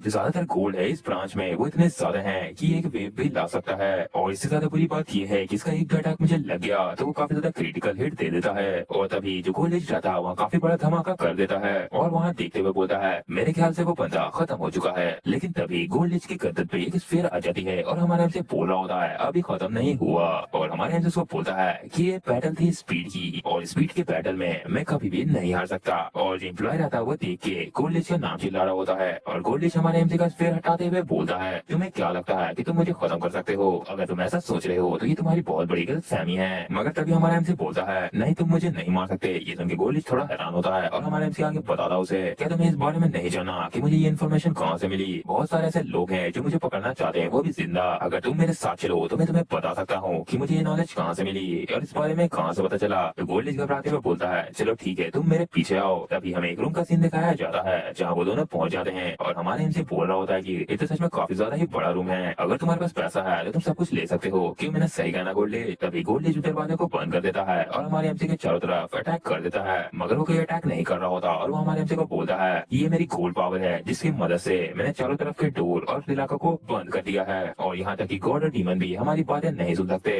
और वो थोड़ा परेशान होते हुए बोलता है चलो मुझे बताओ कि तुम्हें किसने बताया कि मैं वो बंदा हूँ जो इस ऑक्शन को ओन करता हूँ? कौन था वो कमीना जो तुम्हें ये बता सकता है? और इसी के बाद हमें गोल्ड लीच के द्वारा ऑक्शन के बारे में बताया जाता है कि ये काफी ज्यादा बड़ा सिस्टम है जिसे ट्रेड के लिए इस्तेमाल किया जाता है इस टावर में। मगर इन सब चीजों के बावजूद जो सिस्टम है वो कोई नेचुरल चीज नहीं है, वो नेचुरली अपेयर नहीं होता इस टावर में। और गोल्ड लीच आगे बोलता है इसे किसी के द्वारा बनाया जाता है और इसे बनाने वाला कोई और नहीं वो हूँ मैं गोल्ड लीच। और वो काफी ज्यादा घबराते हुए सोच रहा होता है कि अगर ये हकीकत बाहर निकल गई तो मेरे गोल्ड लीच कंपनी की जो फाउंडेशन है वो पूरी तरीके से गिर जाएगी। और हमें वापस से प्रेजेंट में दिखाया जाता है जहाँ गोल्ड लीच पूछ रहा होता हमारे एमसी से मुझे बताओ कि वो कौन था जिसने तुम्हें इसके बारे में बताया कि मैं ही हूँ ऑक्शन का ओनर। तो हमारे एमसी हंसते हुए बोलता है मैं तो तुमसे बस मजाक कर रहा था, मुझे किसी ने भी नहीं बताया इसके बारे में। तो तभी हमारे एमसी की ये बात सुन के गोल्ड लीच अपने पावर का इस्तेमाल करता है और वहाँ काफी ज्यादा बड़ी गोल्ड से बनी हुई एक कुल्हाड़ी को समन कर लेता है और बोलता है इससे कोई भी फर्क नहीं पड़ेगा जब तुम्हारे पास एक हाथ और एक पैर कम होंगे। और वो अटैक करते हुए बोलता है अब तुम बिल्कुल भी नहीं बच पाओगे मेरे हाथों से।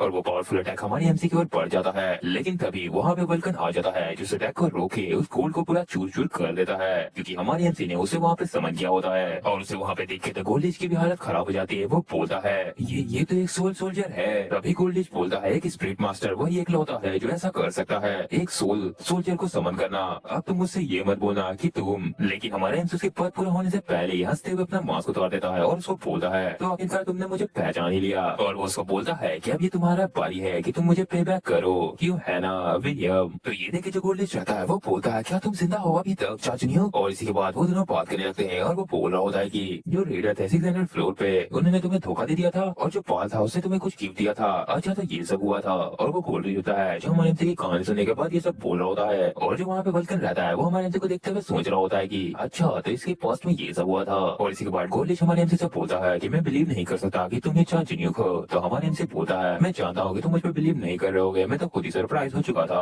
और इसी के बाद गोल्डिश हमारे एमसी से आगे पूछता है तो तुम आगे क्या करना चाहते हो, तुम्हारा मोटिव क्या है। तो हमारे एमसी बोलता है मुझे पैसे की जरूरत है जो कि मैं तुम्हारे गोल्डिश कंपनी से लेना चाहता हूँ। मैं एक स्पॉन्सरशिप कॉन्ट्रैक्ट बनाना चाहता हूँ तुम्हारे साथ। तो ये सुन के गोल्डिश बोलता है तुम तो ऐसे बात कर रहे हो जैसे ये कंपनी तुम्हारी है। तो हमारे एमसी बोलता है हाँ तुम बिल्कुल सही हो, जरा तुम उस दिन को याद करो जब तुम्हें छोटे मोटे मर्चेंट हुआ करते थे, वो मैं ही था जो तुम्हें काफी ज्यादा हाई फ्लोर से लूट ला के देता था। तो इसी वजह से मेरा काफी ज्यादा ही कंट्रीब्यूशन है इस कंपनी का फाउंडेशन को बनाने में और मैं काफी ज्यादा बड़ा शेयर होल्डर हूँ इस कंपनी का। तो हमारे एमसी की ये सब बात सुनने के बाद गोल्डिश बोलता है तुम तो सच में काफी ज्यादा एरोगेंट हो और तुम्हारी बात सुन के मुझे लगने लगा है कि तुम असली ही चाचनियुक हो। तो हमारे एमसी बोलता है मैं भी यही सोचता हूँ कि मैं एक असली चाचनियुक हूँ। तो इसी के बाद गोल्डिश आगे बोलता है इसके बावजूद कि तुम एक रियल चाचनियुक हो, अगर तुम मेरे साथ इस तरीके का कॉन्ट्रैक्ट बनाना चाहती हो तो बदले में तुम्हें मुझे कुछ न कुछ देना पड़ेगा। तो हमारे एमसी उसको बोलता है क्या ख्याल है अगर मैं तुम्हें कुछ इन्फॉर्मेशन दे दूं, इतनी सारी इन्फॉर्मेशन जो मैंने आज तक कलेक्ट किए हैं वो मैं तुम्हें बता सकता हूँ। तो चाचनियुक खुशी से बोलता है कि पहले मैं तुम्हारा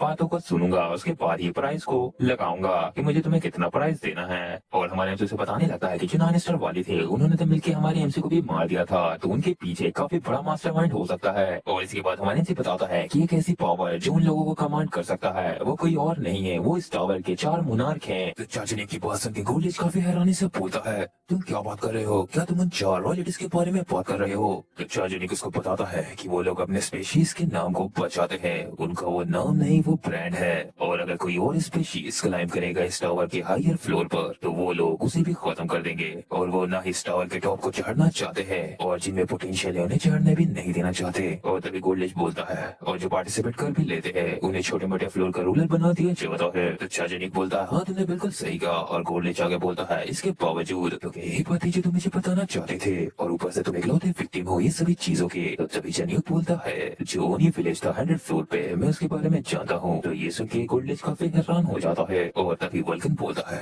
मैं जानता हूँ इकलौता सर्वाइवर को जो डिजास्टर से बच चुका है। और चाचनियुक बोलता है उसका नाम है हायून और वो इकलौती एक यंग ओनी है, एक यंग ओनी। और हमें दिखाया जाता है किसी का गला कटा हुआ और उसे काटने वाली हमारी हायून होती है और वो काफी ज्यादा थकी हुई लग रही होती है और वो अपने मन में सोच रही होती है कि ये काफी नहीं है, मुझे अभी और भी मेहनत करना होगा क्योंकि अगर मुझे इसे जीतना है तो मुझे इतना मेहनत तो करना ही होगा। और वो किसी से हार चुकी होती है जो कि कोई और नहीं होता है, 10th फ्लोर मॉन्स्टर बॉस होता है जिससे वो हार चुकी होती है और उसने अपने रेड को फेल भी कर दिया होता है जिसकी वजह से उसे वापस 9th फ्लोर के सेफ्टी जोन में भेज दिया जाता है। और इसके बाद हमें हाइन को दिखाया जाता है जो कि टेंशन में सोच रही होती है अगर मुझे ऊपर से मिलना है तो मुझे काफी ज्यादा ही स्ट्रॉन्ग बनना होगा। और तभी उसके पीछे स्वॉर्ड स्पिरिट आ जाता है जो उससे बोल रहा होता है कि तुम इतने परेशान क्यों हो रही हो, तुम्हें बस मुझे इस्तेमाल करना है और ये बॉस खत्म हो जाएगा। और वो हंसते हुए बोल रहा होता है कि तुम उस बंदे से काफी ज्यादा जल्दी मिलना चाहती हो, क्यों मैंने सही कहा ना, अगर तुम मेरा इस्तेमाल करोगी तो मैं इस ग्रेट ऑप को किसी केक की तरह काट डालूंगा। तो उसकी बात सुनकर हाइन बोलती है नहीं मैं तुम्हारा इस्तेमाल नहीं कर सकती, मैं इस ड्रैगन स्लेयर स्वॉर्ड का इस्तेमाल नहीं करूंगी, मैं अपने पावर के दम पे उसे हराऊंगी क्योंकि मैंने ऊपर से वादा किया है कि मैं अपने पावर के दम पे उसे हराऊंगी। और वो वापस अपने स्वॉर्ड के साथ तैयार होते हुए बोलती है मुझे अपने दम पे ताकतवर बनना होगा, तो इसी वजह से बीच में इंटरफेयर करना बंद करो और मुझसे बात करना भी। और वो इस पे हाइन को देखते हुए बोल रही होती है ये तो काफी ज्यादा अजीब है कि इस तरीके के माइंडसेट वाले वॉरियर को ये स्वॉर्ड दे दिया गया है, ऊपर से ये काफी ज्यादा ही यंग चाइल्ड है। और हमें गोल्डिश को दिखाया जाता है जो कि बोल रहा होता है तो तुम्हारे कहने का यह मतलब है कि जो टारगेट थी वो बच्ची थी और वो स्वॉर्ड। तो चाचनियुक बोलता है तुमने बिल्कुल सही कहा, सिर्फ एक टोकाइबी को मारने के लिए, सिर्फ एक यंग टोकाइबी को मारने के लिए उन्होंने पूरे स्पीशीज को मार डाला।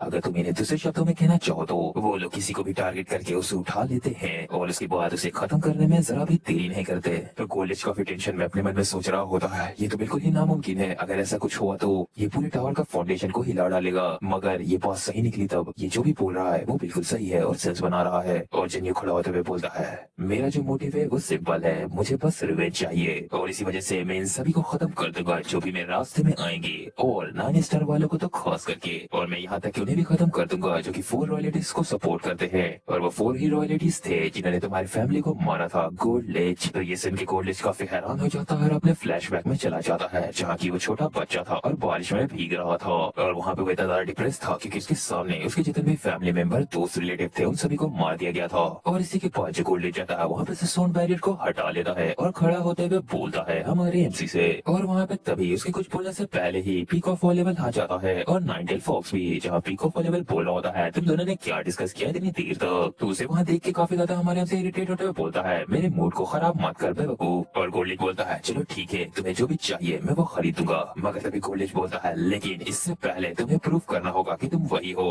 अभी के अभी। तो उसकी पर्सन के जेन्यू काफी परेशान होते हुए बोलता है क्या तुझे मुझ पर जरा सा भी भरोसा नहीं है, क्या तू सही में इसको इतना आगे तक लेके जाना चाहता है। तो ये सुन के गोल्ड लेज बोलता है मैं एक मर्चेंट हूँ, किसी पे भरोसा करना वो मेरे लिए एक एसेट की तरह है और मैं कोई भी चीज बेच नहीं सकता और खरीद नहीं सकता थोड़ा से भरोसा के दम पर। तो ये सुन के जेन्यू बोलता है कितना ज्यादा ही अनोइंग है, और वो बाल को बुलाता है वहाँ पर, क्या तुम मेरी एड्रेस को बता सकती हो। तो ये सुन के बाल बोलता है क्या तुम मुझसे हाथ मिलाओगे, और इसके बाद हमारे एमसी से हाथ मिला लेता है और बोलता है चलो ठीक है हमारी 3 डील तय हो गई। और इसी के बाद बाल उसको हमारे एमसी के बारे में बता देता है, जो सुन के गोल्ड लेज बोलता है अच्छा ठीक है मैं तुम्हारी आइडेंटिटी को जान चुका हूँ, अब मुझे कोई भी और चीज को नहीं जानना। और वो जेन्यू की ओर हाथ बढ़ाते हुए बोलता है मैं तुम पे भरोसा करता हूँ और मुझे काफी ज्यादा अच्छा लगा तुमसे वापस मिलके घोस्ट फेस। तो हमारे जेन्यू जो रहता है वो उसको बोलता है मैं जरूर से श्योर हूँ कि एक न एक दिन जरूर वैसा आएगा जब हम दोनों एक दूसरे को असली नाम से बुलाएंगे गोल्ड लेज। और तभी वो हाथ मिला लेते हैं, जहाँ जेन्यू उसको बोलता है मेरा जो पहला रिक्वेस्ट है वो है कि तुम मेरे स्पॉन्सर बन जाओ। तो ये सुन के जो गोल्ड लेज रहता है वो बोलता है ऑफ कोर्स इसमें कोई भी दिक्कत नहीं है, वैसा चीज जिसमें मनी की जरूरत है मैं वो सभी चीज को बाय कर सकता हूँ। और इसके बाद हमारा एमसी को बोलता है मुझे चाहिए सभी तरीके के वेपन जो भी इस टावर में यूज किए जाते हैं और काफी सारे स्फीयर भी। तो ये सुन के गोल्ड लेज परेशान होते हुए बोलता है तुम तो एक स्पिरिट मास्टर, तुम्हें ये सब चीज क्यों चाहिए, क्या तुम एक वॉर को स्टार्ट करना चाहते हो इस 10th फ्लोर में। तो ये सुन के जो हमारा एमसी रहता है वो हंसते हुए बोलता है क्या तुमने कभी भी ऑल मास्टर के बारे में नहीं सुना, और वो अपने स्टेटस विंडोज को दिखा देता है जहाँ उसका सब क्लास होता है ऑल मास्टर। ये देख के जो गोल्ड लेज रहता है वो काफी हैरान हो जाता है, वो बोलता है ये तो एक ऑल मास्टर स्किल है, इस तरीके का क्लास तुम्हारे पास कैसे आया। और जो जेन्यू रहता है वो फ्लेक्स करते हुए बोल रहा होता है जैसा कि इसका नाम है ये सभी स्टेट्स को मेरे बूस्ट कर देता है, और इसके बावजूद कि मैंने कभी भी वेपन का इस्तेमाल नहीं किया है मुझे ऐसा महसूस होता है कि मैं उन्हें सालों से इस्तेमाल कर रहा हूँ। तो गोल्ड लेज सुन के सोचता है कि अगर चाचा न्यूक ने जो भी कहा वो सही है, तब जो चाचा न्यूक अभी है वो काफी ज्यादा ही स्ट्रॉन्ग होगा अपने पास्ट वर्जन से। ऑफ कोर्स वो अभी काफी ज्यादा कमजोर है मगर उसमें पोटेंशियल पिछली बार से काफी ज्यादा है। तो मुझे क्या करना चाहिए, मुझे इसके पोटेंशियल को बढ़ाना होगा वो भी जल्द से जल्द। और वो तभी पपेट को ऑर्डर देते हुए बोलता है क्या तुम वहाँ पर हो। तो ये सुन के पपेट वहाँ आता है और बोलता है हाँ मैं यहाँ हूँ, क्या आपने अपने बातों को फिनिश कर लिया। और गोल्ड लेज पपेट को बोलता है कि तुम सभी चीज को खरीद लो, सभी वेपन को जो कि 10th फ्लोर पे मिले तुम्हें, और इस बात का ध्यान रखना कि तुम अपने कंपनी का नाम ना इस्तेमाल करके किसी और कंपनी का इस्तेमाल करना,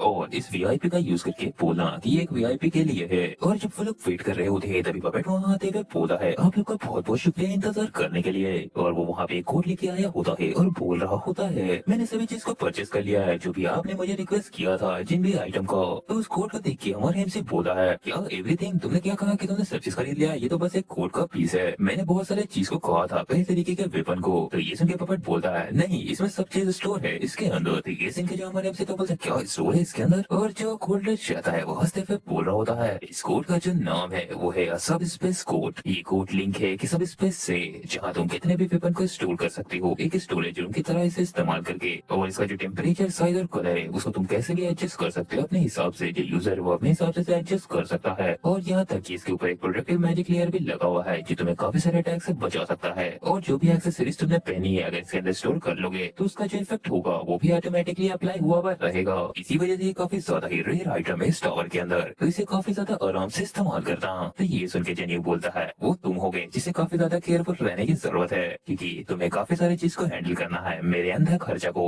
मैं अंधे तरीके से पैसा खर्च करने वाला हूँ अभी। और इसके बाद सीन वहाँ से शिफ्ट हो जाता है और हमें एक पोर्टल को दिखाया जाता है जहाँ से कोई बाहर आ रहा होता है और वो कहीं और नहीं होता है, वही बंदा होता है जिसे हमारे एमसी ने काफी ज्यादा ही पीटा था। और वो बंदा काफी थका हुआ होता है और बोल रहा होता है कि हम जिंदा बच गए, नहीं तो मैंने तो सोचा था हम मारे जाएंगे। तभी उसका जो बंडल रहता है वो पूछता है क्योंकि हमने उस चैलेंज किया था उस बॉस को एक पार्टी बना के, इस वजह से हमें कोई भी अचीवमेंट नहीं मिली मगर इसके बावजूद हम बच गए और यहाँ तक आपकी बदौलत आ पाए। और उसका जो एक और बंदा रहता है वो काफी थका हुआ होता है और बोल रहा होता है मगर हमने जितना भी अपना असर था उसे इस्तेमाल कर लिया है 10th फ्लोर पे पहुंचने से पहले ही, तो हम लोग कैसे क्लाइम करेंगे इस टावर को आगे। तो ये सुन के वो जो बंदा रहता है उनका लीडर वो बोलता है तुम लोग बिल्कुल भी परेशान न हो, इस 10th फ्लोर पे वाइट वार्शिला गिल्ड का एक ब्रांच है जहाँ हम जाके उनसे मिल सकते हैं और उसके बाद हम लोग आगे क्लाइंब कर पाएंगे इस टावर को उनकी मदद से। और वो अपने मन में सोच रहा होता है कि और वो बंदा जो मुझे फर्स्ट फ्लोर पे मिला था वो काफी बड़ा एक गुंडा या गैंगस्टर बन चुका है, वो भी घोस्ट फेस के नाम से। और वो काफी गुस्से में बोलता है कि उसने मुझे धमकाया था और काफी ज्यादा ह्यूमिलेट किया था, मैं इसका बदला उससे जरूर लूंगा। और वो तभी अपनी टीम को बोलता है चलो ठीक है हम लोग चलते हैं, क्योंकि हमें काफी ज्यादा खतरनाक रिवेंज वाले रास्ते पे जाना है और काफी तगड़ा बैटल करना है। और वो काफी खुश लग रहा था, मगर तभी वो कहीं पे पहुंचते हैं तो काफी ज्यादा परेशान हो जाते हैं, क्योंकि उनका जो वार्शिला गिल्ड का ब्रांच होता है उसे तो हमारे एमसी ने पहले ही तबाह कर दिया था। और हमें आवाज सुनाई देता है उस बंदे के दोस्तों का जो कि बोल रहा होता है कि जितने भी गिल्ड मेंबर थे 10th फ्लोर के वो 30th फ्लोर पे जा चुके हैं और तुम्हारा कॉन्टेक्ट भी किसी से नहीं हो रहा है, अब हम लोग क्या करेंगे संगे। और यहाँ तक कि हमारे पास पैसा और स्किल भी नहीं है बिल्कुल भी, ये हमारे लिए काफी ज्यादा इम्पॉसिबल हो चुका है क्लाइम करना 30th फ्लोर तक। और उसके दोस्त उस पर ब्लेम करते हुए बोल रहे होते हैं अब तुम कुछ बोलोगे भी क्या, हमने तुम पे भरोसा किया और तुम्हें फॉलो किया, तुम कुछ क्यों नहीं बोल रहे हो। और इसके बावजूद कि तुम्हारा उन गिल्ड से काफी अच्छा कनेक्शन था उसके बिना तुम कुछ भी नहीं हो, अब तुम कुछ बताते क्यों नहीं कि हमें आगे क्या करना चाहिए। तो उनकी ये सब बात सुन के वो बंदा काफी गुस्से में अपने मन में सोच रहा होता है कि चुप हो जाओ अब बस, तुम कमीनो, तुम लोग का क्या, तुम लोग क्या हो, तुम लोग भी तो पूरी तरीके से यूजलेस हो। और तुम लोग को क्या लगता है कि तुम लोग पास कर सकते थे 10th फ्लोर को बिना मेरे, मुझे इन कमीनों से अपना छुटकारा लेना ही होगा इन्हें अलग करके। मगर तभी उसे किसी चीज का आवाज आता है और तभी हमें दिखता है कि वहाँ पे एक व्हाइट फॉक्स आ चुकी होती है जो कि उन्हें आवाज दे रही होती है, जिसे देख के वो बंदा बोलता है एक व्हाइट फॉक्स। और वो उसे भगाने की कोशिश करता है और बोल रहा होता है अगर तुम मुझसे खाना मांग रही हो तो यहाँ से चले जाओ, मेरे पास कुछ भी नहीं है, चलो यहाँ से निकलो। मगर तभी वो फॉक्स उसके पैर को आके चढ़ने लगती है, तो ये देख के वो बंदा काफी गुस्से में आ जाता है, वो बोलता है तुम कितने ज्यादा ही डिस्गस्टिंग हो, यहाँ से निकल जाओ। और उसे काफी जोर से लात मार देता है, जिसकी वजह से वो फॉक्स काफी ज्यादा दूर जाके गिर जाती है और उसे चोट भी लग जाता है। और तभी वो बंदा वहाँ से उठते हुए बोलता है तुम बिल्कुल सही टाइम पे आई हो, मैं काफी ज्यादा ही गुस्से में हूँ, अब मैं सारा गुस्सा तुम पे निकालूंगा। और उसे लात मारने लगता है और काफी ज्यादा उस छोटी सी फॉक्स को पीट रहा होता है और बोल रहा होता है मेरे साथ ही ऐसा क्यों हुआ, मेरे साथ ही ऐसा क्यों रहा है, मेरे साथ कुछ भी अच्छा क्यों नहीं हो पा रहा है, मेरी जिंदगी ऐसी क्यों गलत हो गई। और वो जितना भी फ्रस्ट्रेशन था उस पर निकालते हुए बोल रहा होता है मेरे चारों तरफ ये इतने ज्यादा अजीब लोग क्यों हैं, मैं इतना ज्यादा अनलकी क्यों हूँ। मगर तभी उस गली में कुछ चमकती हुई चीज को दिखाया जाता है जो कि उस बंदे की टांग को काट डालता है और उसका टांग अलग अलग हो जाता है। और ये देख के तो उसको एक बंदे को भी एक पल के लिए समझ में नहीं आता कि उसके साथ क्या हुआ। तभी हमें वहाँ से एक बंदे को आते हुए दिखाया जाता है जो कि बोल रहा होता है क्यों तुम अब रुक नहीं चाहते, अगर तुम ऐसा ही करते रहे तो मैं काफी ज्यादा समय लगाऊंगा तुम्हें ट्रीट करने में। तभी वो बंदा को फील होता अपना दर्द, वो चिल्लाते हुए बोलता है मेरी टांग, तुम कौन हो, तुमने मेरे साथ ऐसा क्यों किया।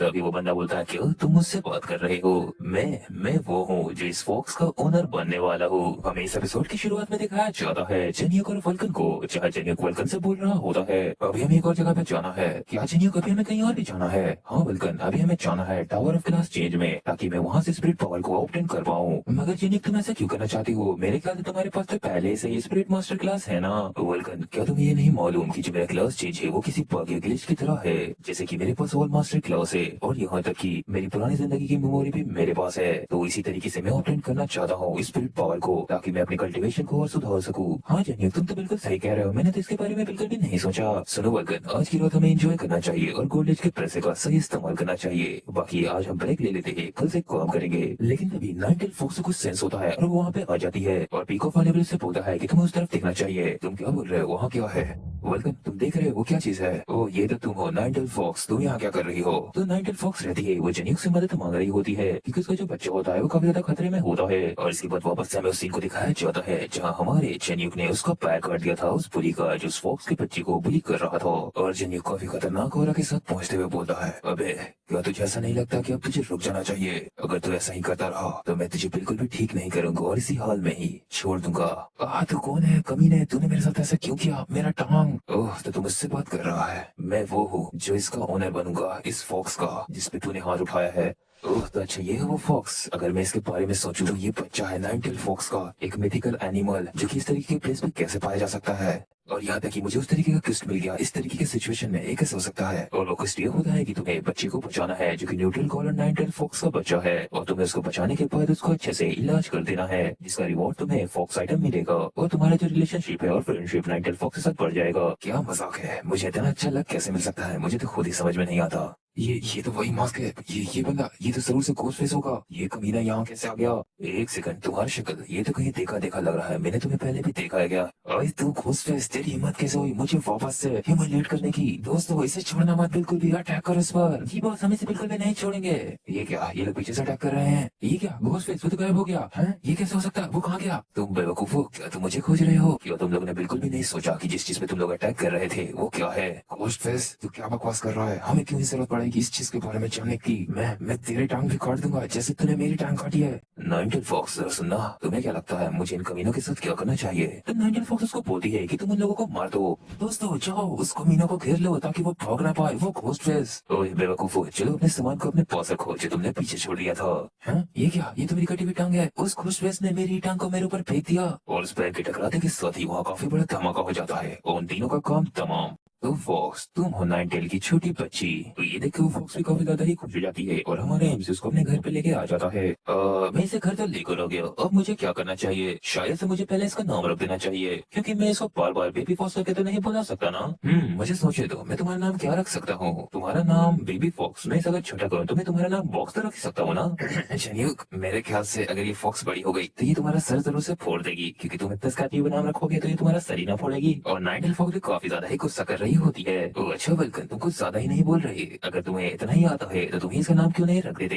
अरे हाँ हाँ जनियुक, मुझे काफी ज्यादा नाम रखने का एक्सपीरियंस है, क्योंकि मैं सालों से ही जी रहा हूँ। तो मेरे पास कितना ज्यादा एक्सपीरियंस है तुम सोच ही सकते हो। हाँ, तो मैं इसका नाम रखूंगा हो रैंक, जहाँ हो का मतलब होगा ग्रुप राइटर और रैंक का मतलब तो फॉक्स होता है। तो तुम्हें कैसा लगा हो रैंक नाम? वल्कन है, ये कैसा नाम तूने बताया? ये तो काफी ज्यादा ही अजीब सा है। जनियुक, डीमन फॉक्स, तुम लोग कैसा अजीब सा शक्ल क्यों बना रहे हो? अगर तुम्हें इतना आता है तो तुम ही नाम रख दो। सुनो वल्कन, जैसे कि इसका दो टेल है तो हम लोग इसको टू टेल फॉक्स बोल सकते हैं, तो इसको हम लोग मीहू क्यों नहीं बुला लेते? ये थोड़ा छोटा भी और बुलाने में अच्छा भी लगेगा।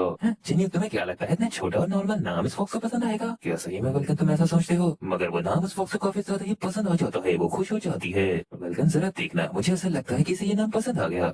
ये कैसे हो सकता है जनियुक? तभी उसके पास नाइनटेल फॉक्स की तरफ से नोटिफिकेशन आता है कि आपने कुछ कंप्लीट कर लिया है आधा, तो आपको रिवॉर्ड मिल रहा है। मगर तभी उस फॉक्स का सर चमकने लगता है और उसमें से एक मास्क निकलता है, जो देख के जनियुक सोचता है ये तो एक मास्क है। और इस मास्क के बारे में बताया जाता है कि ये एक फॉक्स मास्क है, जिसको जब तुम पहनते हो तो तुम्हारी एबिलिटी काफी ज्यादा बढ़ जाती है। और ये डिपेंड करती है इसकी एबिलिटी, जो कि यूजर पर, कि वो कितना ज्यादा ही पावरफुल है। जितना ज्यादा यूजर पावरफुल होगा उतना ज्यादा ही इस मास्क की एबिलिटी बढ़ जाएगी। ये मास्क, ये तो बिल्कुल ही डोकाइबी मास्क के जैसा है। और अगर इस तरीके का मास्क पाया जाता है तो इस तरीके के और भी मास्क पाए जाते होंगे जिसमें अलग अलग तरीके के एबिलिटी होंगे। मगर इसकी जो एबिलिटी है चार्म, वो सबसे ज्यादा पावरफुल में एक है, अगर आपको किसी भी ओपोनेंट को अपने वश में करना है तब। और नाइनटेल फॉक्स जनियुक को बता देती है कि अभी ये मिशन पूरा कंप्लीट नहीं हुआ तुम्हारा, अभी तुम्हें और भी काम करना है। डीमन फॉक्स, तो मुझे क्या करना होगा इससे पहले की तरह ठीक करने के लिए? तो उसके सामने क्विस्ट का पार्ट 2 आता है। तो इस मीहो फॉक्स की स्ट्रेंथ को वापस लाने के लिए उसे 999 फ्रेश रॉ लेवल को खिलाना पड़ेगा, जिस चीज की रिवॉर्ड में उसको मिलेगा कि उसका जो फ्रेंडशिप है नाइनटेल फॉक्स के साथ वो बढ़ जाएगा। जनियुक, ये कुछ ज्यादा नहीं हो गया? 999 लीवर। वल्कन, तुमने वो नहीं देखा कि उसके ऊपर से मुझे वो सब फ्रेश चाहिए? इसका मतलब मुझे ये खुद जाके पर्सनली हैंड करना पड़ेगा। मगर इस मास्क के मुकाबले में मुझे इतना तो करना ही पड़ेगा। और वो डीमन फॉक्स को बोलता है तुम्हारे साथ फ्रेंडशिप बढ़ा के मुझे काफी फायदा होगा, है ना? क्योंकि मैं काफी ज्यादा आगे का सोच रहा हूँ नाइनटेल फॉक्स। तो जनियुक इस तरीके की बात सुनकर नाइनटेल फॉक्स काफी घबरा जाती है। वो बोलती है कि तुम इस तरीके की अजीब बातें ना करो। और तभी वल्कन वहाँ से जाते हुए जनियुक को बोलता है चलो यहाँ सब कुछ ठीक हो चुका है तो मुझे यहाँ से जाना चाहिए, क्योंकि मुझे बाहर कुछ काम है। वल्कन, इस बात को मत भूलना, कल सनराइज होने से पहले ही तुम मुझसे मिलना टावर ऑफ ग्लास चेंज के बाहर, और अगर उससे पहले तुम मुझसे नहीं मिल पाए तो डायरेक्टली वहीं आ जाना तुम।